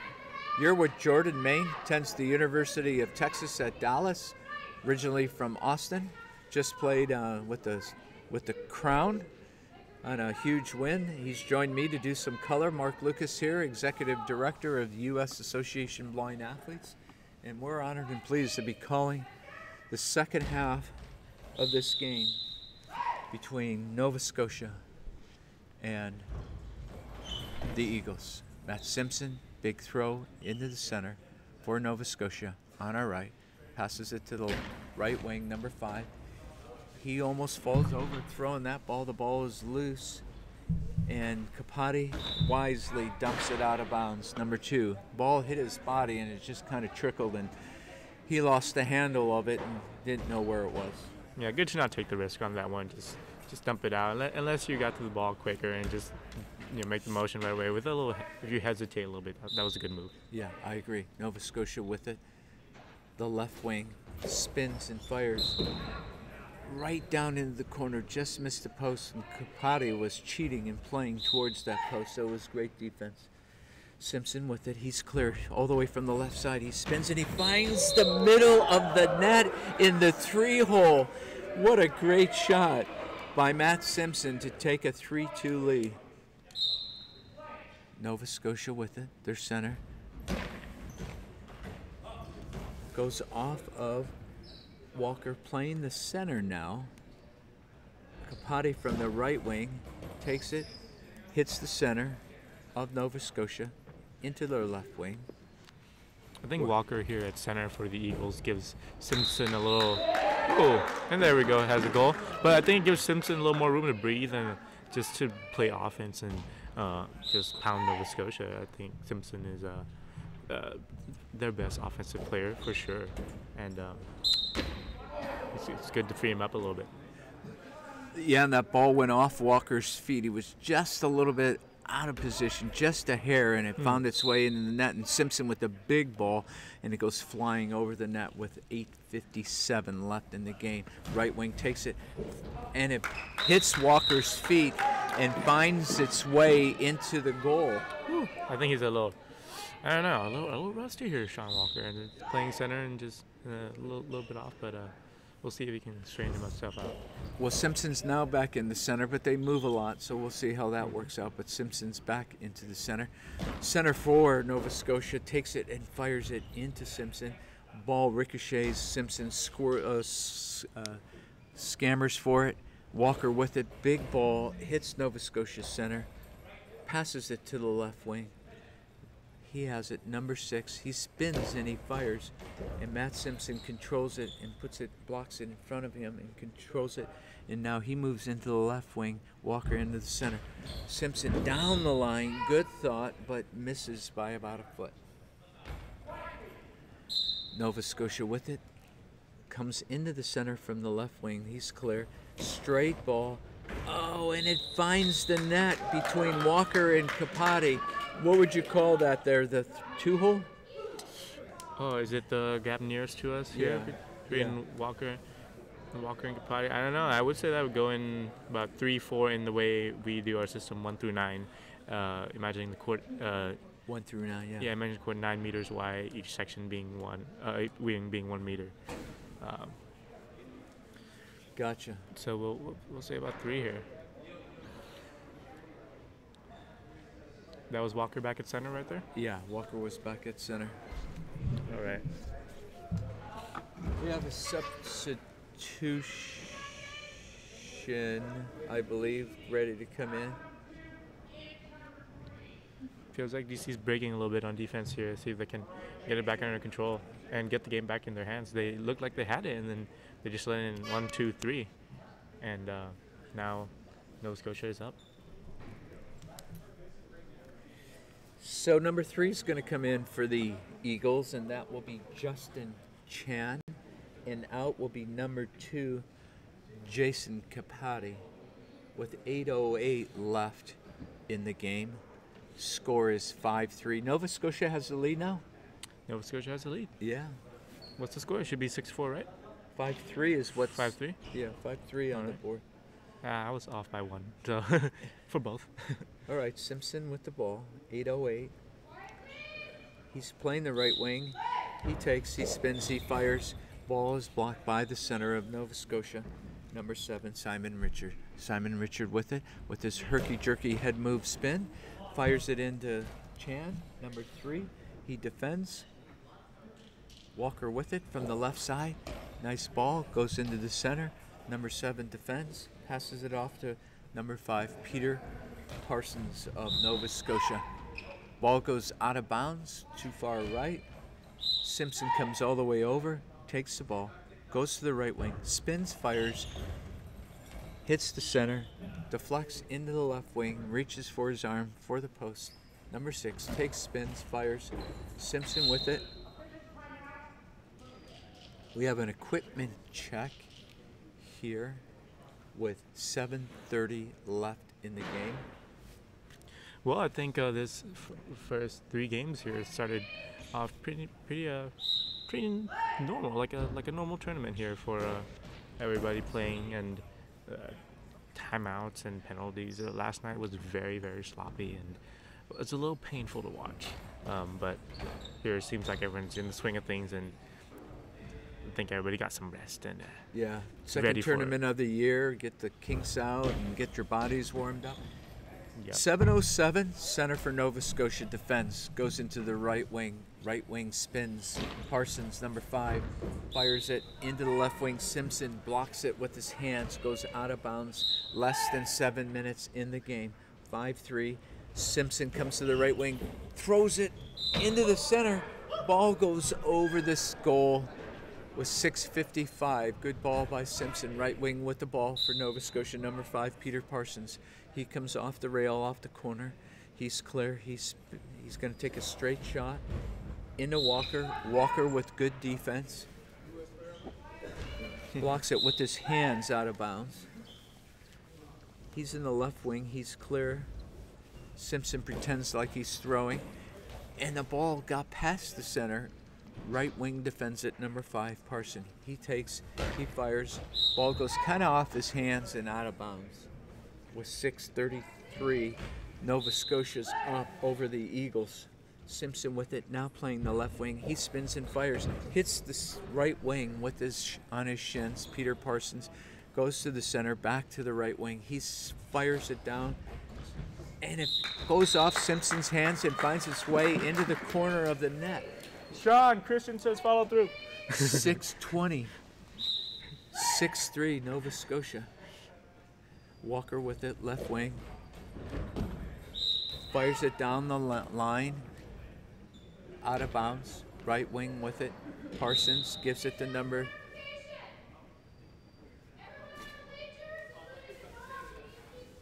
$6:14. See, including the dog.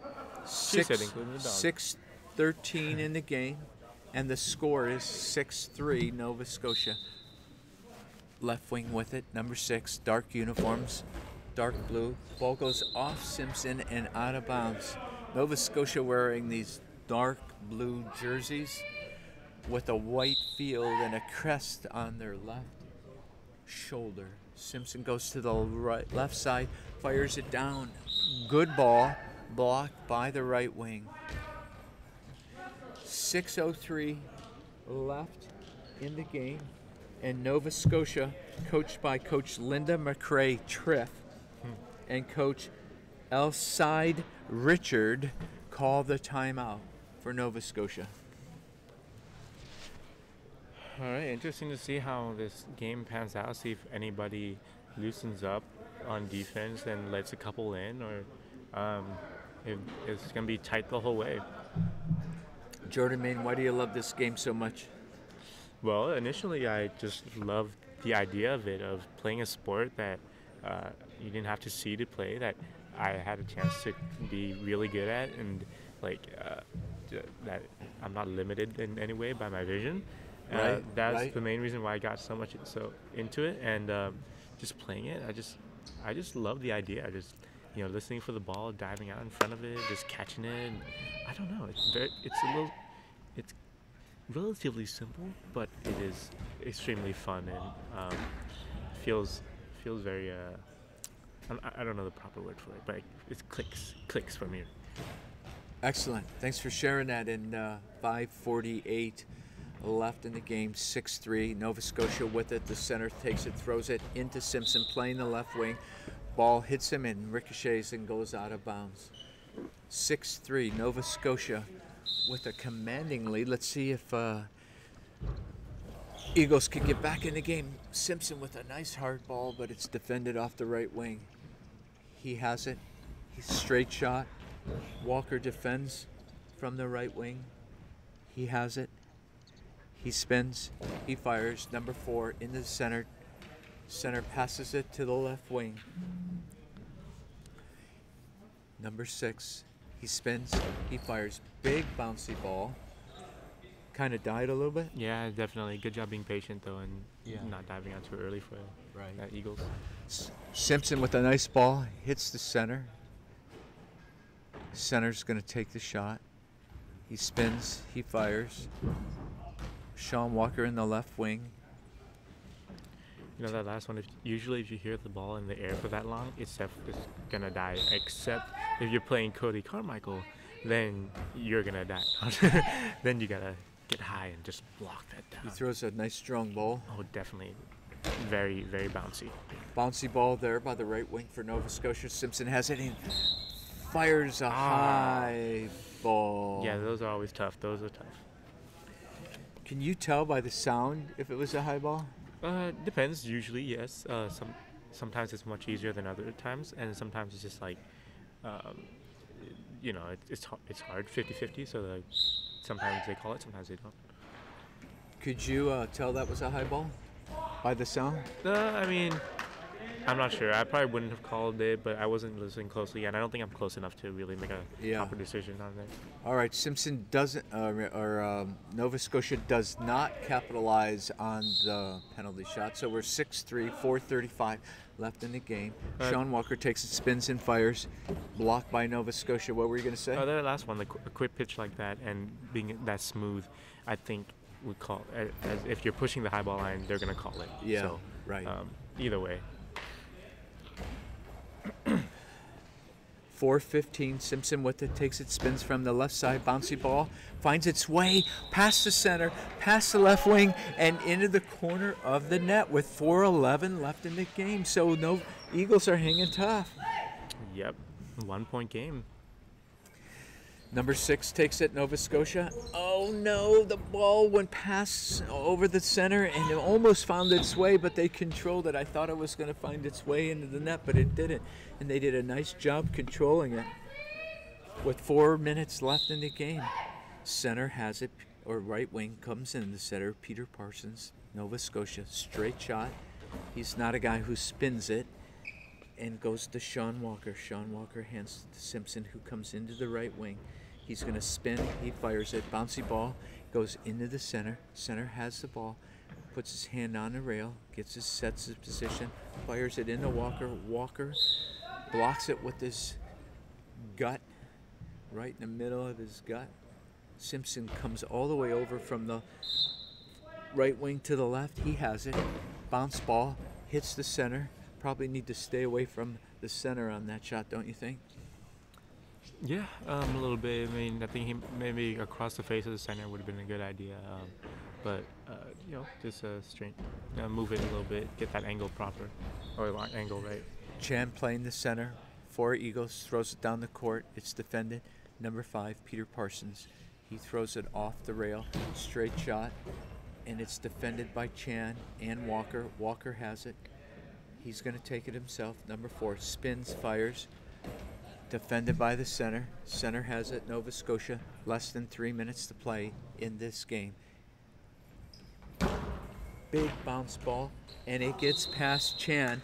Number 3 for a goal. Yeah, I've never seen Justin Chan play center. I have nothing to say on how he plays, but didn't time that one right. And it still had a little hop on it at the end. So. Right down the line, Matt Simpson but it's defended by Nova Scotia. And also, I'm not sure how many times the Eagles got to practice together with Matt Simpson playing. That's definitely a big thing for a team to get their, know where everybody likes to line up, know where they like to just set up and get a feel for where everybody is on the court. And there's a 10-second penalty on Nova Scotia. See if Eagles can capitalize. This is a big penalty for them. So with 2:38 left in the game, the Eagles could get themselves back in the game. Simpson with the ball. He's off the right corner on the penalty shot. What do we have, a 10-second call? I thought it was. I heard the squeaker, but Yeah. let's listen here. Not sure what they did here. I thought we had a penalty call, but I guess not. So Nova Scotia with the ball. 2:38 left in the game. 7-4 up Nova Scotia. Peter Parsons with it from the right wing. Straight shot into Simpson. Thought he was going to do a quick shot, but he didn't. You like pushing the ball on those back and forth like that? Do you ever push it? No. I mean, do you mean when passing it, or? When the ball's in play and somebody throws it at you and you pop to your feet and push it? Yeah. I don't do it as much anymore. I like to just set up and everything, but I used to do it a little more when I was a little more effective. But I'm not. It's a little bit better, more effective if you have a faster throw, which I'm still working on that one. Right. I'm not sure how they're. Let's see. Well, we're 2:28 left in this game. 4-7. Sean Walker with the ball. Simpson pretending like he had it. Walker takes it from the left wing, fires it out of bounds. Nova Scotia with the ball. Number 5, Peter Parsons. He comes from the corner, moves about 3 feet to the left.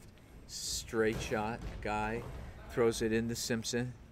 Simpson calls a timeout with 2:15. I think one thing Goalball needs, and many other sports have, is we have a shot clock, but we don't have a public shot clock. So it's not viewable to everybody to see how much time is left on the clock. And I think the reason for that is because the players don't need to see it. That's why they usually have public shot clocks, is for players to get a sense of the time.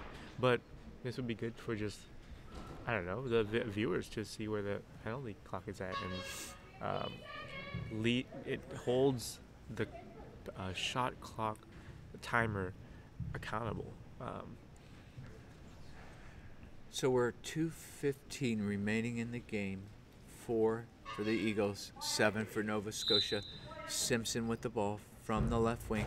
Throws it down the line. Nice shot, but Nova Scotia was playing for that post. Peter Parsons did a nice job at defending the corner. He has the ball. He comes off the rail. And he's right almost by the high ball line when he threw that one, and it's defended. Walker with it, playing the center. Parsons defends from the right wing. Less than 2 minutes left in the game. Parsons with it. Straight shot. Blocked out of bounds by Capati. Capati is back in this game. Simpson with it all the way from the left side and fires it and goes off the center and into the back of the net for a goal with 1:40 left. 2 goals down for the Eagles. Let's see if they can find their way back in this game. Definitely possible, definitely. Number 5, Parsons, fires it. Definitely feel like so we have a substitution here for Eagles. Out number 2, I believe. Yeah. In number 3. Yeah. I think the last shot there, we had Nova Scotia taking a couple seconds extra off the clock. You can kind of feel it there in how he was waiting. But Eagles they don't need to rush. They don't need to go quick. They need to set up their shot, get it down, get it where they want it to be, and hopefully get a couple goals here and execute. And, of course, block every ball. And what I see from the court is that Matt Simpson is playing and coaching at the same time, and he's going to use the Eagles, all their substitutions, all their timeouts, and whatever weapons they can to slow it down and stop the clock and get a goal after a timeout. For sure. It's blocked by Nova Scotia, number 7, the center. Blocked by Matt Simpson. He has the ball. He goes from right to left. He's clear. He spins. He fires. And the ball goes into the net past Peter Parsons and the center for a goal. This is kind of a momentum situation, and Nova Scotia, a good timeout right here just to get themselves together and lock it down on D. But I have a feeling that the Eagles are going to score another one right here, coming up before the end of the game. So how much of Goalball do you believe is momentum? So what I'm hearing you say is because the Eagles have the momentum, they're apt to score. Is that what you're saying? Well, I can feel a goal coming. Sometimes you just get that feeling, but right now they're doing all right. I think they're kind of more relaxed because they've been down and they're just coming back and they're close. Nova Scotia just gave up 2 goals Right. After being up 3, and it's close to the end of the game. They're up 1. They're Right. up, I'm not sure. I'm not sure how they look. But Well, coaches called a timeout for Nova Scotia, and let's see how the coaches helped the team for Nova Scotia keep their head in the game. So we're coming up on 1 minute. Taking And a couple sometimes seconds coaching off. can break that momentum and that timeout. Simpson with it, big bounce ball, and it's blocked by Parsons. He sat on that quite well, and we are under a minute left. Parsons with the ball. He takes and he spins, or he doesn't spin, I'm sorry, and the ball goes over Simpson and clears the top of the net. I thought that one was going in. 50 seconds left in this game. Let's see if you're right on that prediction of the Eagles scoring. Simpson with it. He spins. He fires. Cross court. It's blocked by the left wing. Number 6, Nova Scotia. 40 seconds left. He's a spin thrower. He fires it. It's blocked by Kapati. Number 3. No, I'm sorry, Chan. Bounce ball. Not a great ball there by Walker. Yeah, that ball needed either a stop of clock or a setting up. Blocked by Walker, and there's a timeout. Again by Matt Simpson with 22 seconds. So the Eagles might get 2 shots. What do you think? They will definitely get 2 shots, yes, as long as they don't. I think either way they'll get 2 shots. However, Nova Scotia will try to sit on it, right? Yeah, they'll sit on it, and then they'll have to get it back to the Eagles. They'll have at least probably around. I think they'll have around 8 seconds to take another shot, which is a lot of time. It's almost a full shot clock. So. A great game here. We're at 7 for Nova Scotia, 6 for the MWABA Eagles out of DC and Maryland. And Nova Scotia's hanging tough here. 7-6. I think Sean Walker's going to take the shot here. Oh, wow. No, he gives it to Simpson. Yeah, I thought so. Okay, that makes sense. Simpson with it from the left side. Ball goes off the center into the right wing Parsons. 13 seconds. They are slowing it down. Straight shot by Parsons. Ball is blocked. Ball is loose. 7 seconds left. They better push. The ball goes out of bounds, and it's going to go back to Nova Scotia. So that's going to do it with 3.5 seconds left. Yeah, that was. I don't think he understood the situation there, and Well, the ball got loose, and that was the biggest problem. They were trying to control it, and he couldn't find the handle after it hit his body. Oh no, but it doesn't matter. I think he needed to grab that ball. He needed to capture it and just pull it back. It was. I don't think he had that in his head right there, like that it would have been ball over. The game would have been over. Sometimes it's hard to keep track of that, but it's something you definitely need to keep track of when you're in a situation like that. But it wasn't meant to be. And that final score now is Nova Scotia with a big win over the MWABA Eagles. They hung tough but couldn't scrap their way back in. They got down by 4 goals, I believe, at one time. Yeah, I think 3 or 4. Yeah, 3 or 4. But we'll see how they regroup. They play us next, Crown in Gym C, and I'll be Facebook living that game on my Facebook page, Jordan Main. Look me up. I have a trophy on my head. You can find me.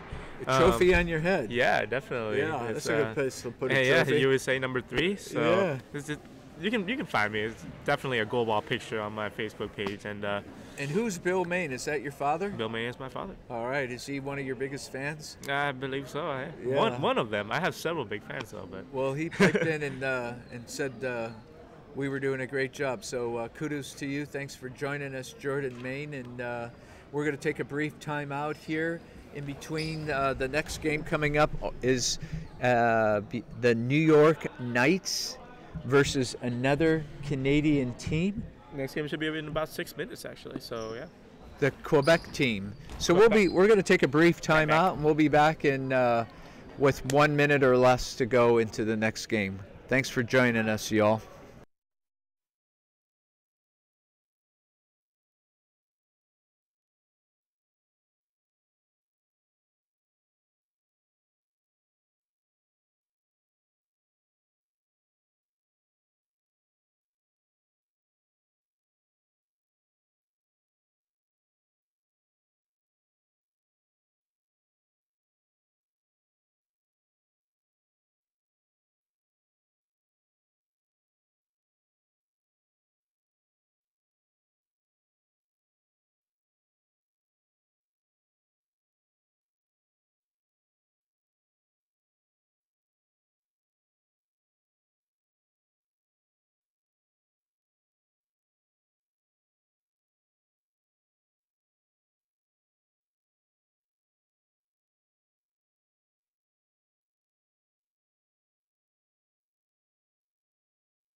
We're back in action here.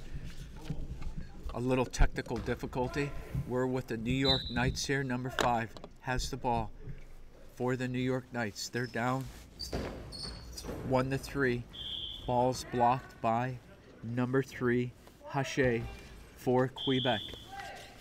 3-1. Quebec up. Haché fires it down into the right wing. Jerome Black quickly gets up, fires it, goes off the hands of Haché, the right wing, out of bounds. We're joined back with Jordan Main from Texas. Do some color commentating. Welcome back, Jordan. Yeah, it's nice to be back. I think I heard at the beginning of this game there was a delay of game penalty. Was there? Yeah, the game started with a delay of game, but a big goal for the Knights to get back in the game. That was Devin Bollock there going off to center. Yes, the game started off with a delay of game. Yeah. And then they had several other penalties to slip down 3-0, but we're back to 3-2 here, and the Knights are back in the game. Well, the officials now really want to enforce that delay of game to have at 90 seconds all players with their eye shades standing facing the goal. So I think it's getting a couple teams, but they'll learn quick. Yeah, right. Quick. Thanks for joining us again. Quebec with it. Nice bouncy ball. It got right to the penalty line there on that ball. He pushed it right to the end. Center has it. Bollock fires it down. Sorry for that technical audio there that we had, but we're back in action here, and Quebec is hanging on to their 3-2 lead with 7:20 left in the game. Haché takes it, and he has a nice ball, but Jerome Black blocks it. And he goes into the corner, into the post. Almost, he's standing out of bounds and throws it right past Haché. Jordan Maney tied the game with that incredible goal down the past Haché. Jerome Black turning it on. He just started training at the resident program. Started this January, so see what he's got. Oh, but he scored right back on the same shot. At the right wing, came right back at Jerome Black to block that, to get it past him, and he was just a little bit late getting down. Still one of the most scored on plays after the whistle. Yeah.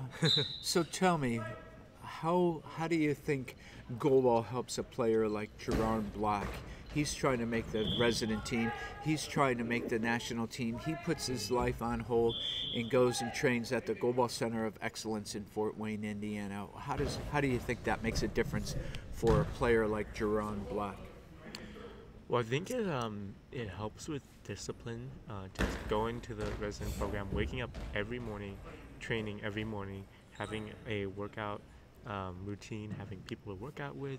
It just helps to discipline you. It helps him just get himself used to just playing goalball all the time, and get his body just used to goalball. And I think the resident program is amazing. It's great. Well, we'll come back to that in a minute, why it's so amazing. We're at 4-3-6-22. So playing goalball all the time is a difference. Yes, Why? it is. It just keeps you constantly ready to play goalball. That was a penalty shot there, and Haché capitalizes on the penalty and goes up 5-3. The ball went past Jerome Black, and into the goal. Jerome Black here, I think, throwing that long ball maybe earlier too. You said there was a couple penalties. Yeah. And, I think that's still something he needs to work on. I think though it might be maybe he has been working on it, but every floor is different, and it's hard to get a feel for it. And some floors are more bouncier than other floors. Right. Well, we'll come back that into a second. Yeah. How are floors different? We're at 6:16 left in the first half, and Quebec has a 2-goal lead. The right wing just pretending like he was stepping. That deception, how effective do you think that deception is? Very rarely.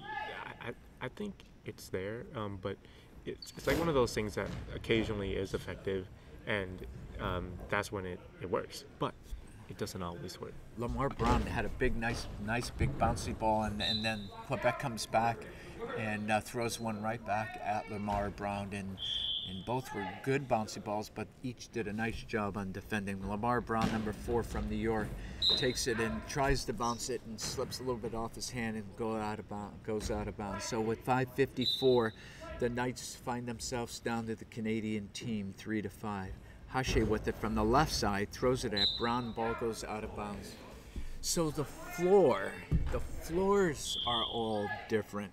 The Yes. floors bounce differently, have different speed, Yes. moisture, varnish, texture of the floor, all can make a difference. For sure, all the time. The Goalball is played on Terraflex, is Right.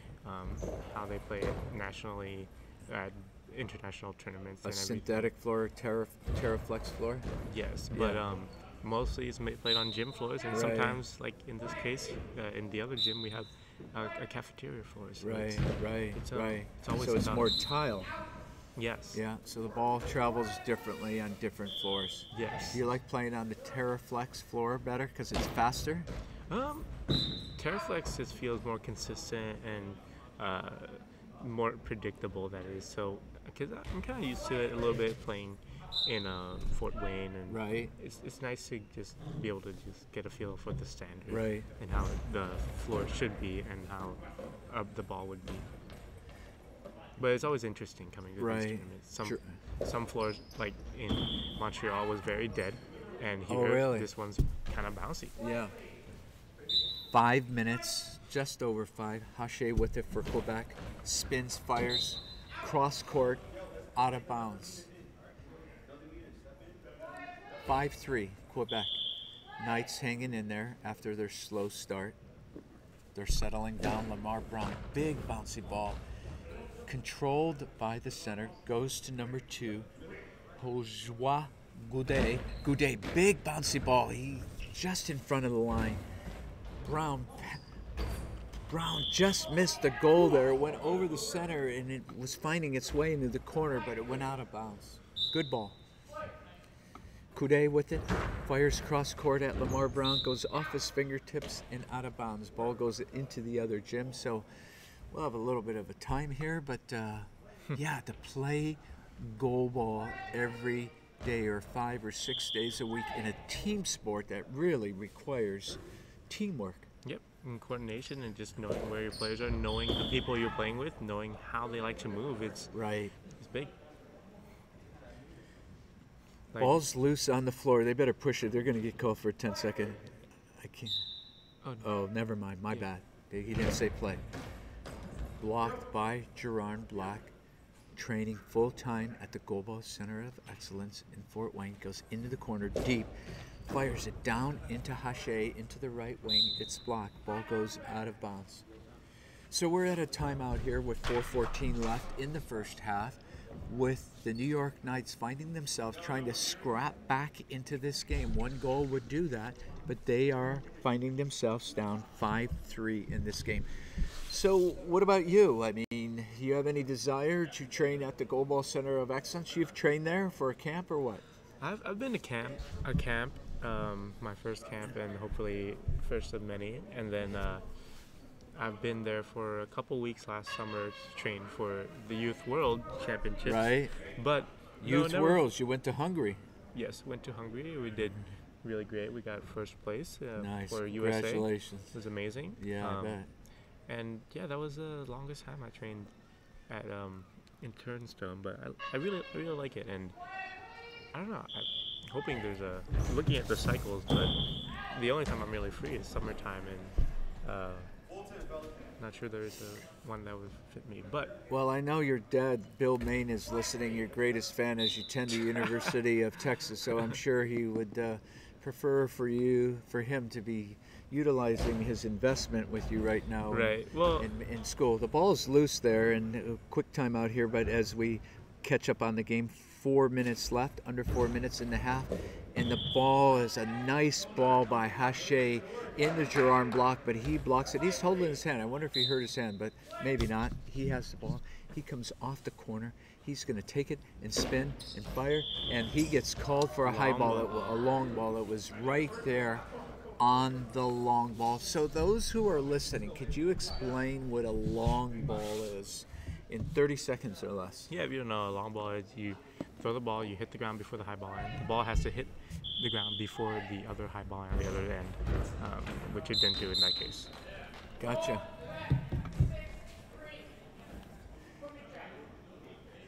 .348 left in the game. So you attend the University of Texas In in Dallas, and you're a freshman, Yes, I am. and you're 19 years old. I'm 18. 18, and your ultimate goal is to be on the 2024 Paralympic team in Paris. Is that correct? That is correct. That is the ultimate goal, and of course, work hard for Tokyo. How? So you are training to try to make the 2020 Tokyo Paralympic team.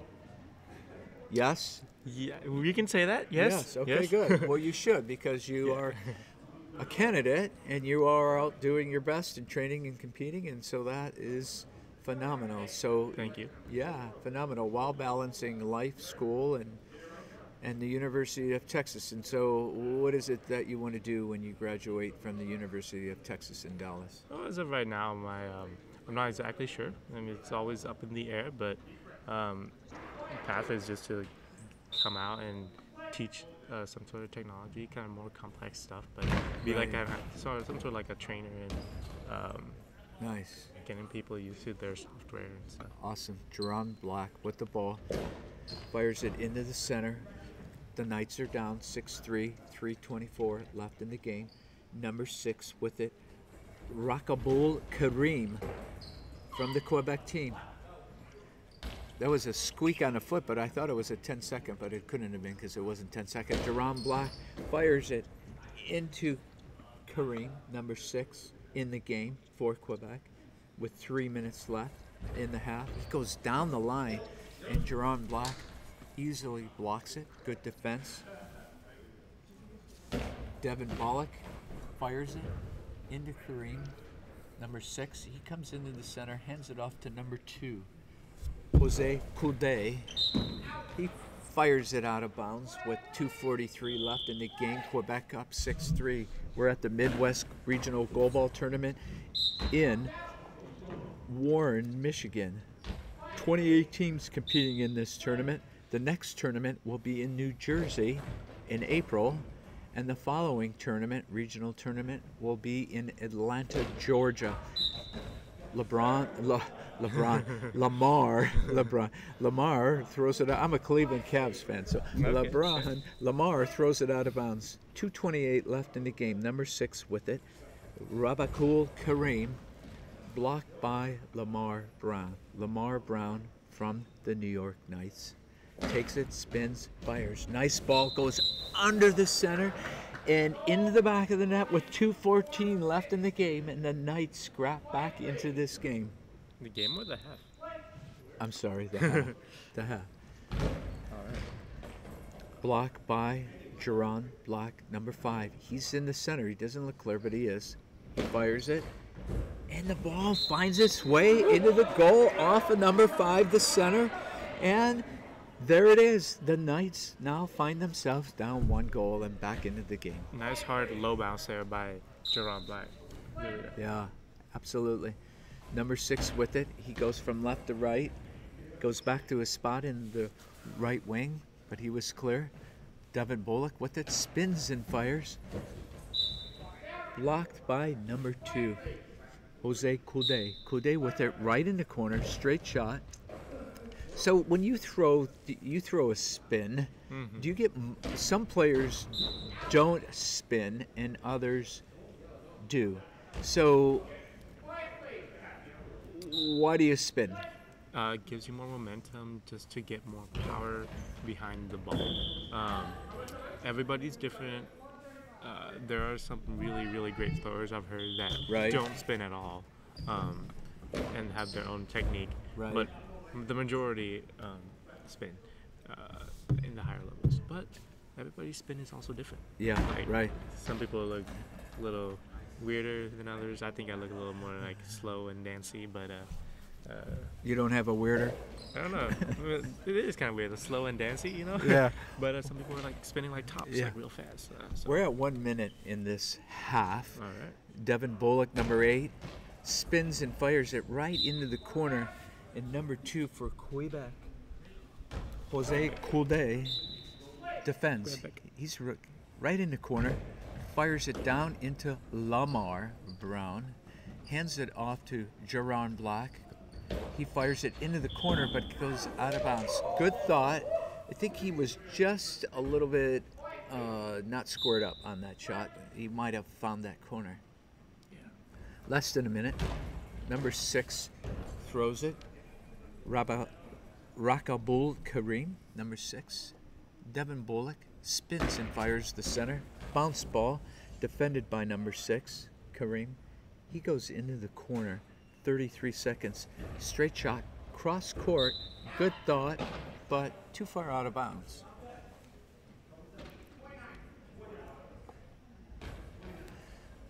"29 seconds left. Players are allowed to talk when the ball goes out of play. Blocked by the center, number 5, Tristan Lepine Lacroix.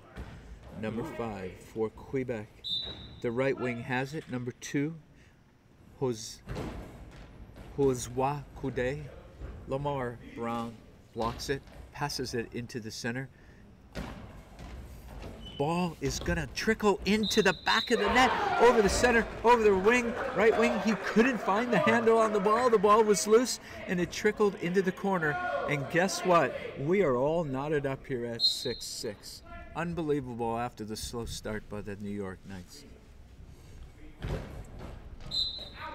Already 12 points in this game. We'll see how high up it goes, or if they're gonna lock down defense in the second half. Well, remember, the Knights don't have any subs, so we'll see what kind of stamina the team has. Jerome Black should have good stamina because he's at the Goalball Center of Excellence. You have an athlete in Jerome. Oh, that ball! Half, yeah. The ball was in the goal, but it went in after the buzzer, correct? Definitely, yes, it Yeah. definitely sounded that way. I think the ball got loose right as the buzzer was Right. going, so Well, that timing is everything, right? yeah, saved by the bell. I'm with Jerome Black, Jordan Main, and Mark Lucas here, Executive Director of U.S. Association Blind Athletes, and we're at 6-6 here with Quebec and the New York Knights. I'm sorry, Yep. yeah, Quebec. And so we're going to take a brief timeout. Intermission is 3 minutes, but we'll be back with about 30 seconds left before the start of the half. So, Jordan, thanks for joining me. Oh, no problem.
We are ready to start the second half of this match between the New York Knights and Quebec. We are knotted up at 6 each.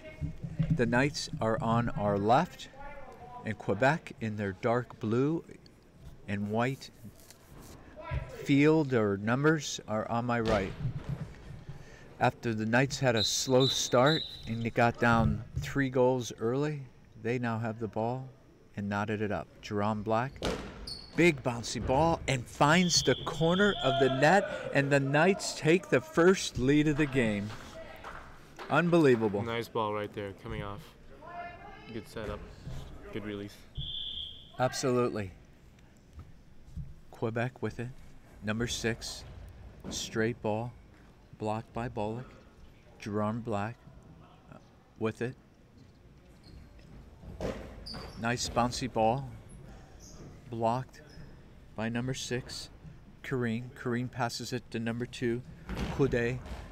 Coudet fires it down cross court into Jerome Black. Takes his time, off the rail, sets his feet, spins, fires. Big bounce ball, blocked by number 6, Kareem. In the right corner, straight throw, cross court, Lamar Brown. Off the rail, defends, blocks. Number 4 fires it into the left wing. Left wing, Coudet defends, blocks it. Coudet with it, right in the corner. Straight shot into Devin Bullock. Bullock defends, gives it to Black. Black, nice ball, and it finds the gap between the center and the wing, right wing, and it's a goal. It's 8-6. The Knights now pull ahead. Jerome Black on fire. See if they can keep it. 8:49.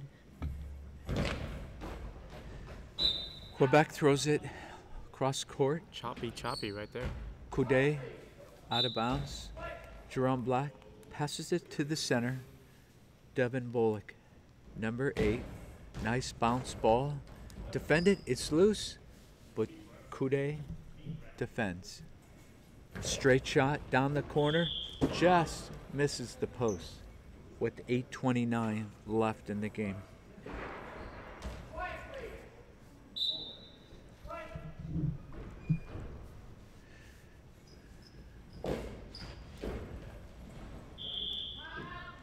We have a timeout called with 8:22 left in the game, with the New York Knights now with the 2-goal lead, 8-6 over Quebec. Quebec is coached. They have 3 coaches on their team. Nathalie Seguin, Alexandra Pichet St. Louis, and Jeannie Barrette. There are 6 provincial teams in Canada, 6 men's provincial teams and 4 women's. Bet you didn't know that, Jordan May. No, I didn't exactly know that, no. But I think I've seen all of them. Quebec with the ball. Number 6, Kareem, fires it cross court. Brown blocks it. Devin Bullock from the center, spins, bounce ball, blocked by number 5, Tristan Lepine Lacroix. Number 2 with the Coudet. Fires it into the center. Bullock scrambles for the ball, passes it back to Devin Bullock. Jerome Black, and he scores. Again, Jerome Black is on fire this half. What do you think about that? I think he's just hit his stride. No more long balls so far, and right, getting a feel for the floor and settling down. By feeling good about himself. Yeah. Too. Number 2 for Quebec gets past Bullock, blocked by Lamar, and now Devin Bullock with it. He spins, bounce ball, hits the center. Number 5, Lacroix passes it back to the left wing. Coudet, bounce ball into Jerome Black, number 5. Black playing the left wing. No shifting on this team. Spins, fires, bounce ball, blocked by Coude goes out of bounds, 7:20 left in the game. Scores 9-6. The Knights are up. Coude with it from the left wing, fires across court at block, and he just lets it go off his body and out of bounds. Number 5, the big guy. What do you think he is? 6'3", 4? Fires it down court. 6'3"? Probably around 6'4". Yeah. 6'3", 6'4", yeah. Cross court, number 6, Kareem. Ball goes out of bounds. Just over 7 minutes left in the game. Lamar Brown spins, fires, number 4. It's blocked out of bounds by Lacroix. Ball goes into Coude from the left wing. Just under 7 minutes. 9-6. The Knights are up. Devin Bullock, number 6 for the Knights, playing center. Spins, fires. A little bit of a bounce to his ball. And we have a substitution for Quebec. Number 3 will be coming back into the game, Bruno Haché. And out is number 5, Tristan Lepine Lacroix. 6:49 left in this match. We have a great game here going on after the Knights had a very slow, sloppy start with a lot of penalties, but they've settled down now to take a 9-6 lead. But this lead is not safe at this point of the game with 6:45 left. Definitely not how they, this. And with that said, there's the goal. Definitely it goes not how they've past been scoring. Jerron Black and under his wicket, under his body for a goal. 9-7, 7:41. So no lead is safe, right? Definitely not, especially not in this high-scoring game. Right.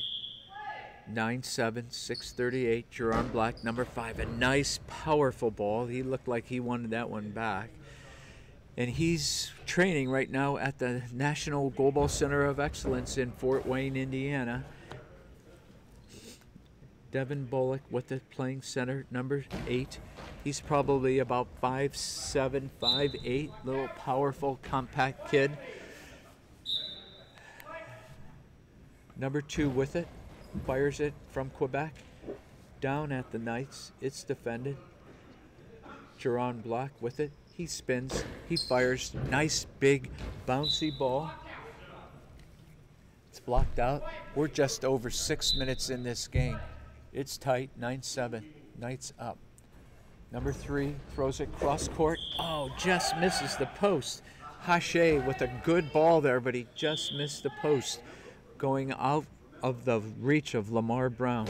Lamar Brown fires it, and it hits the back of the net over the center, Kareem, and it goes in for a goal, and now we're up 10-7, the Knights. Great ball right there. Pushing that long ball line, but really, really good ball. Number 2, Coude.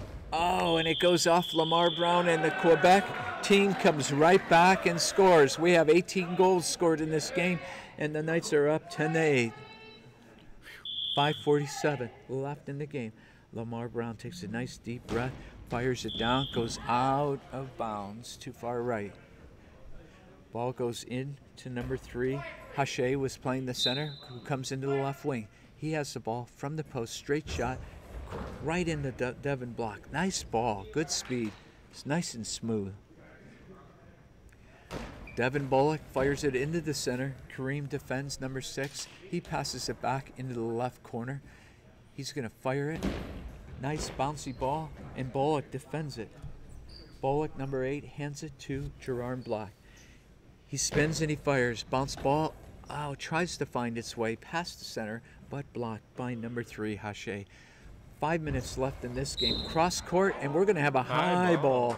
Explain to our listeners who don't know what a high ball is, what a high ball is.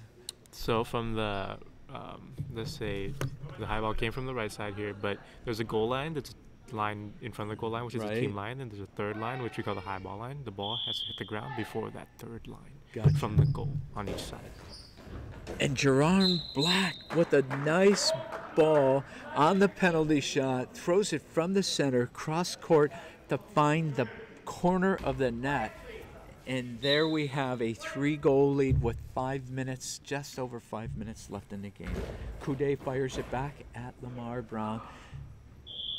And Lamar Brown, who seems to be playing captain or coach on the team, calls probably a good timeout at this point of the game. What do you think? I think it is too. Actually, just to settle everybody down, settle it all down, and they're in the lead. They have a pretty good lead. They don't want to give up this goal, and they want it's good. Talk it over.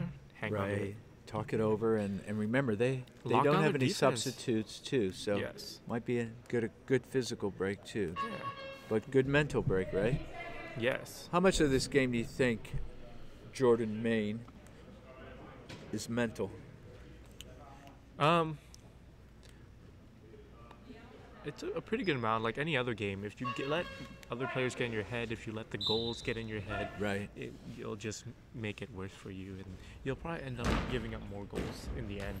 Oh, there Lamar we Brown go. with a big bouncy ball. Nice. And it goes into the corner. And now the Knights have a commanding 4-game lead. But remember, no lead is safe, right? No lead is safe. Black defends for the Knights. I feel like the Knights, they're going to lock this down. They're going to play better defense, Right. and they're going to score some more at the same Nice time. ball by Black, but number 3 sits back on it. Hache did a nice job of sitting back on that ball after it hit him.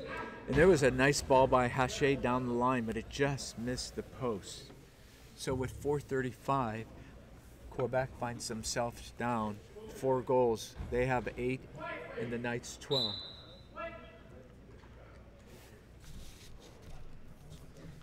Devin Bullock goes into the right corner, goes cross court. Good idea, but not a great ball. Quebec has it. Number 3 passes it the wing to number 2. Coudet. Oh! And for some reason there was a mental lapse there, and they forgot to defend. And now only 3-goal lead with 4:20 left in the game. Jerron Black with nice ball, blocked out of bounds by Quebec. Ball goes back in to Hache. Hache comes off the corner, steps, straight shot. High ball. Yeah. Now, that's what how I could could you hear. tell me? You heard that it was a high ball? Yeah, just you get a feel for it after you play a while. The way they move, the amount of time. Let's say it's half a second longer after the release or something that before it hits the ground. Then you're like, oh, high ball. Oh, Noise. and a nice block on the penalty by Hache. We had a listener, Becky Gelbreth, say, put the biscuit in the basket, meaning this game is over, but I contend there's still time for Quebec to come back in this game. I'm surprised they didn't call noise on that penalty shot. That was very loud squeak. And Right. I think they're trying to make. They were making a point of calling it like a couple months ago, but Right. 12-9, 5:52. Number 2, nice bounce ball. Oh, and it's going to find its way. No, it doesn't. It was loose. It was finding its way. And New York Knights intelligently dumps it out of bounds so they don't get the 10-second penalty. Good play there, yes. especially to defend the way it was loose. 3:42. Nice ball by Hache, defended by Jerome Black. He slowly gets to his feet, goes cross court, blocked by the center, Kareem. Ball goes out of bounds, and it's ball over. So the Knights will take over possession of the ball. Ball is going to go into Lamar Brown, number 5. 3:28 left in the game. Knights up 12-9. Lamar Brown spins, fires, bounce ball, blocked by number 2. Coudet with it, off the rail, reaches for it with his hands, straight shot, fires it into Devin Bullock. Nice defense, good form, good stretch. That little guy's 5'7", and he looks 6'3" on that one. Lamar Brown spins, fires for the Knights, blocked by Kareem, and we have a timeout called with 3:05 left in the game. The New York Knights with a good, solid 3-goal lead. They're up 12-9 over the team from Quebec. What do you think of the rest of the action here, remaining 3 minutes? What does You know- Quebec need to do to get into the game here?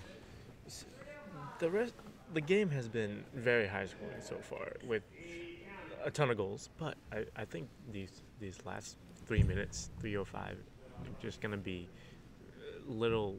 They're probably just gonna be a couple goals scored here and there. Unless Quebec can make it back, I think defense is gonna be a high priority for both these teams, and they're gonna. I think they're gonna execute All on right. defense. All right. We'll find out. 3 minutes left. You're here with Jordan Mainen, 18-year-old Jordan Mainen, attending the University of Texas in Dallas, doing color commentating with me, Mark Lucas, here with 3 minutes left with the New York Knights with the 3-goal lead, 12-9. Jerome Black, big ball, nice speed, blocked by Quebec. Lamar Brown wanted to push it, Yeah, but he quick- thought quick better. pitch right there. Yeah, he slowed it down. He knew he need. Clock is in their favor. Ball trickles off the center, Korean, and goes out of bounds. Sometimes when you get the team across and you're quick pitching back to you, you get the ball, you hit C right, you really want to get back and quick pitch. Right. It's just a feeling like, they're like, oh, you quick pitch, I'm gonna do it again. Right. But good catch. Don't bite into it. Yep, right there. It took Yeah. a couple more seconds off the clock, and Right. it's a couple less seconds they have with the ball. 2:42, clock's running. Coudet fires it down. Devin Bullock scrambles to get it, passes it to Jerome Black. Spins, fires. Ball hits the number 3, Hache. Ball goes over to the left wing. Coudet with it in the corner. Straight shot into the center. Bullock, good defense. Blocks it out of bounds. Lamar Brown with it. 2:21 left in the game. Knights up by 3 goals. Devin Bullock with it, the center. Spins, fires. Blocked out of bounds.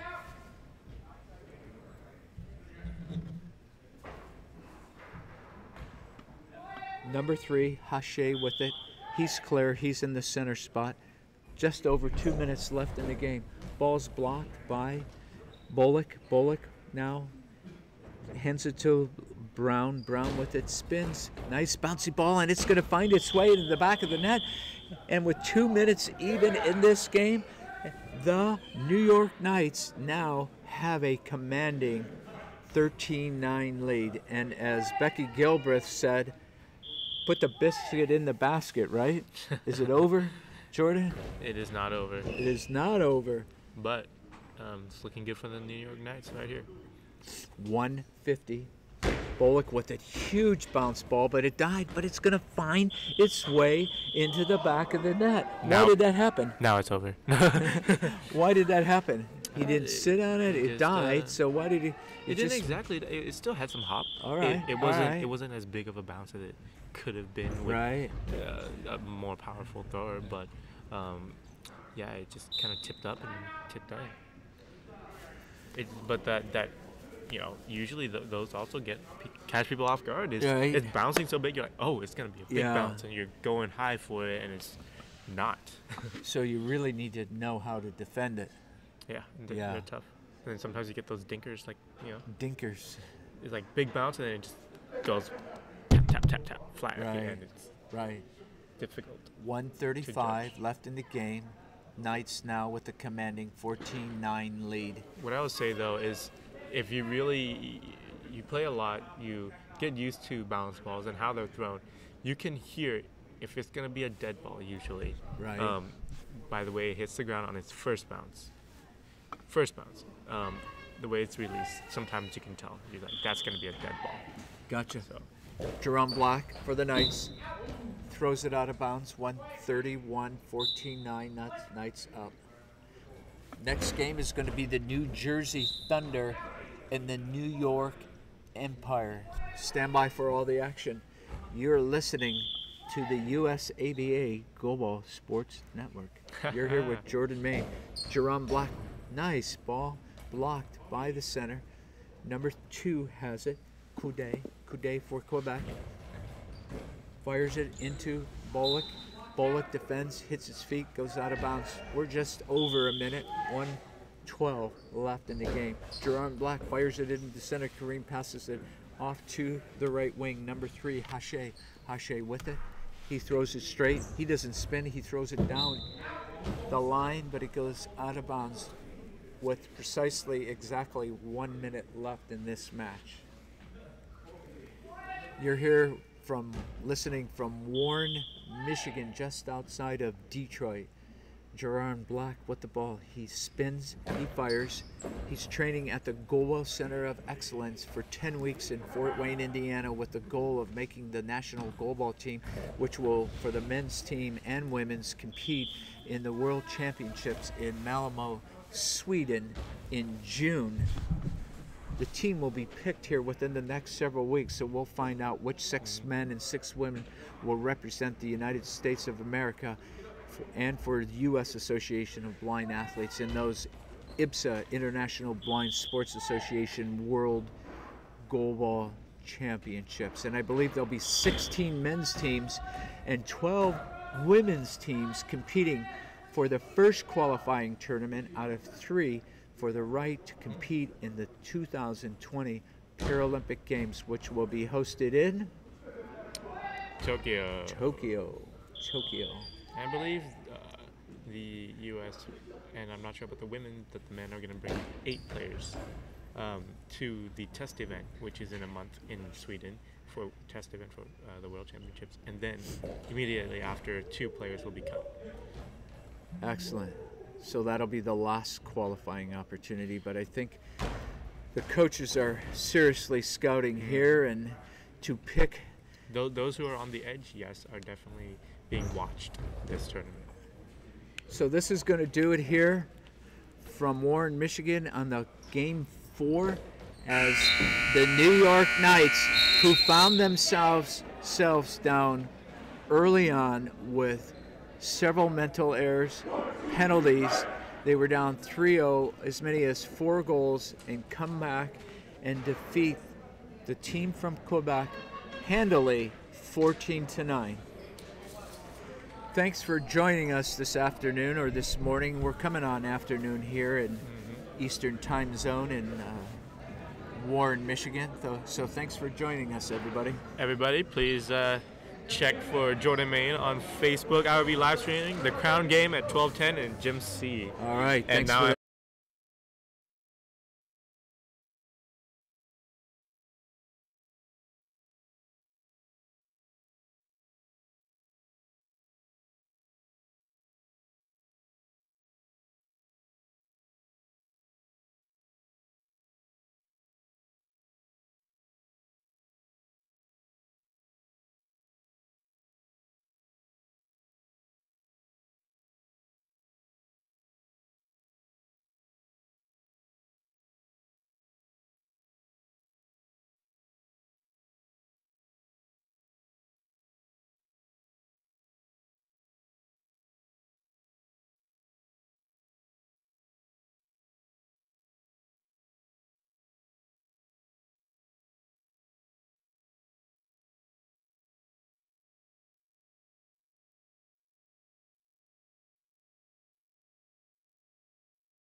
All right, we're ready to roll here for Game 5 in the main gym in Warren, Michigan, and we have the New Jersey Thunder on my right versus the New York Empire on my left.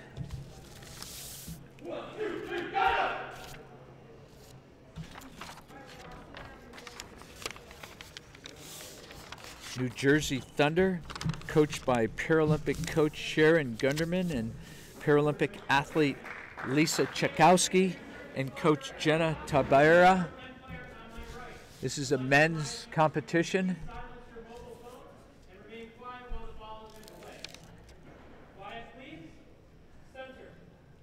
Ball's in play. Ball goes to the team on my left, the New York Empire. Number 6, Tashin Brown. Brown gets it. Oh, and it goes off of the left wing's hand and finds its way into the goal off Kevin Orsol. Just a little bit out of position as the ball trickled off his hands. New Jersey wearing their black jerseys and gold trim, looking sharp, and the Empire wearing red with black trim. Ball goes into the Empire. Number 3 with it, Wayne Emerson, New York Empire. The lefty fires it down back into Orsol. Orsol blocks it. 9:38 in the first half. Number 1, Kevin Orkel, fires it into the center. Center blocks the ball. Number 6 with it, Tashim Brown. Brown fires it back into Orsol. Orsol, ball bounces into number 9, Polda Mesa. Danny P. Wayne Emerson with the ball. The lefty for the Knights. Empire fires it out of bounds. 9 minutes into this, 1 minute into this game, 9:09 in the first half. And the Empire is up 1-0. Number 1 fires it cross court and it finds its way into the goal. So Kevin Orsol redeems himself after giving up that first goal, and now we're knotted up with 9 minutes left in the half. Number 6 with it, Tashim Brown, blocked by Danny P. in the center, passes it to the right wing. Number 5, Omar Atin, throws it cross court, blocked by the center, and pushed out of bounds by Emerson.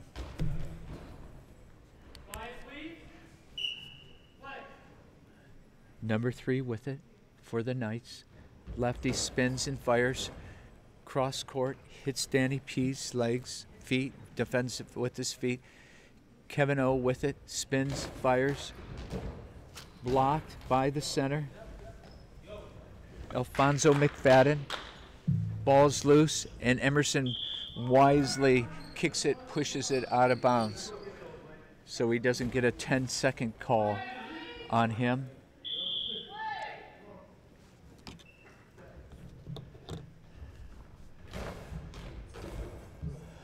Ball is blocked by Emerson. Just over 8 minutes left in the game. Emerson, lefty, fires it, blocked by the center. Number 9, Danny P, blocked by the center. McFadden scrambles for the ball. Less than 8 minutes. High ball on Tashim Brown with 7:53.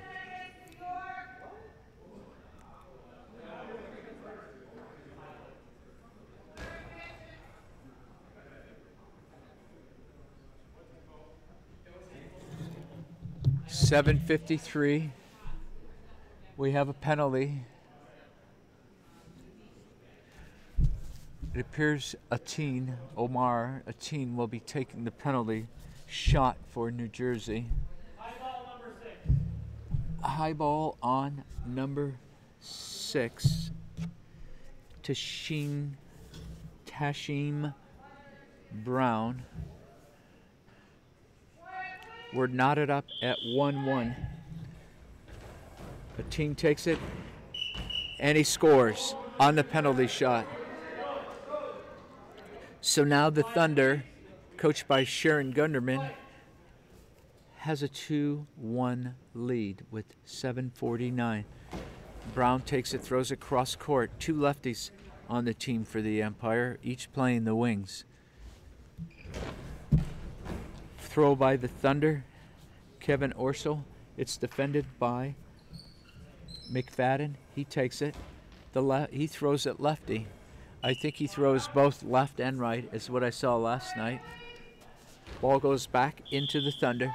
7:28 left in the game. Number 5, Ateen throws it. It's blocked by Brown. Number 6, wearing his red jersey. He spins, he fires it cross court, and it's blocked by number 1, Kevin Orsel. Kevin has ball in the left corner. Right on the corner, comes off of it. The righty spins and throws cross court, goes into the center. McFadden scrambles for it after blocking it. He better hurry, he better dump it out of bounds. He's going to try to throw it, and he does, and he gets it away. Oh, no, he didn't get away with it. We got a 10-second call. A little late on the call, but just the same, a 10-second call.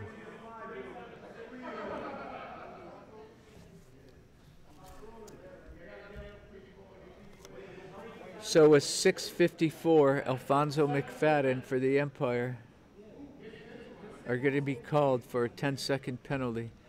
Refs are conferring.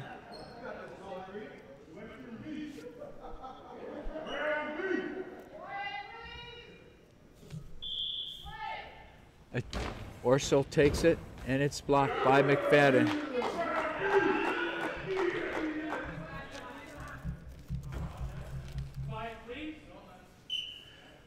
Two to 1. Thunder is up over the Empire. Lefty Emerson takes it, throws it cross court. Blocked by the center, Danny Palmadessa.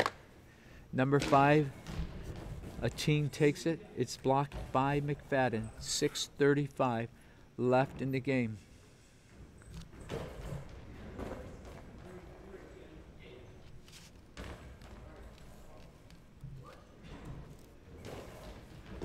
Blocked by Emerson. Emerson scrambles for it, quickly throws it wisely out of bounds so he doesn't get called for the 10-second penalty. We have a timeout here by New Jersey with a 2-1 lead with 6:15 left in the game.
We're back in action here, 2-1, with 4:43 left in the half. The Thunder is up over the Empire. Great scramble there by the Thunder, Danny P, and scrambling for that ball to control it from going into the goal.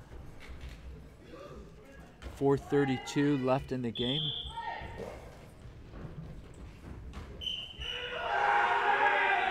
And that ball finds its way into the net, and now we're knotted up at 2-2.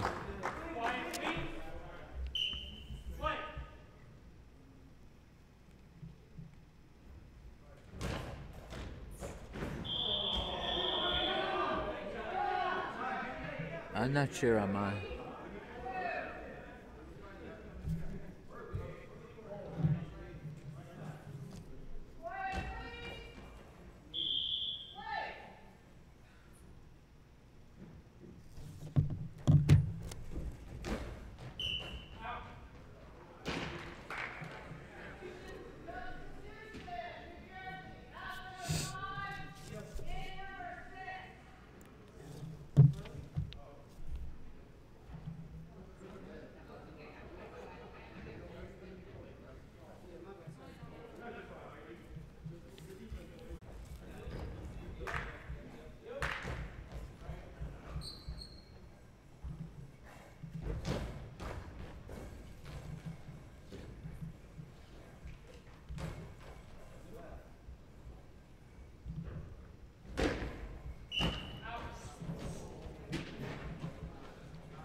Hey, Bo.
Cone.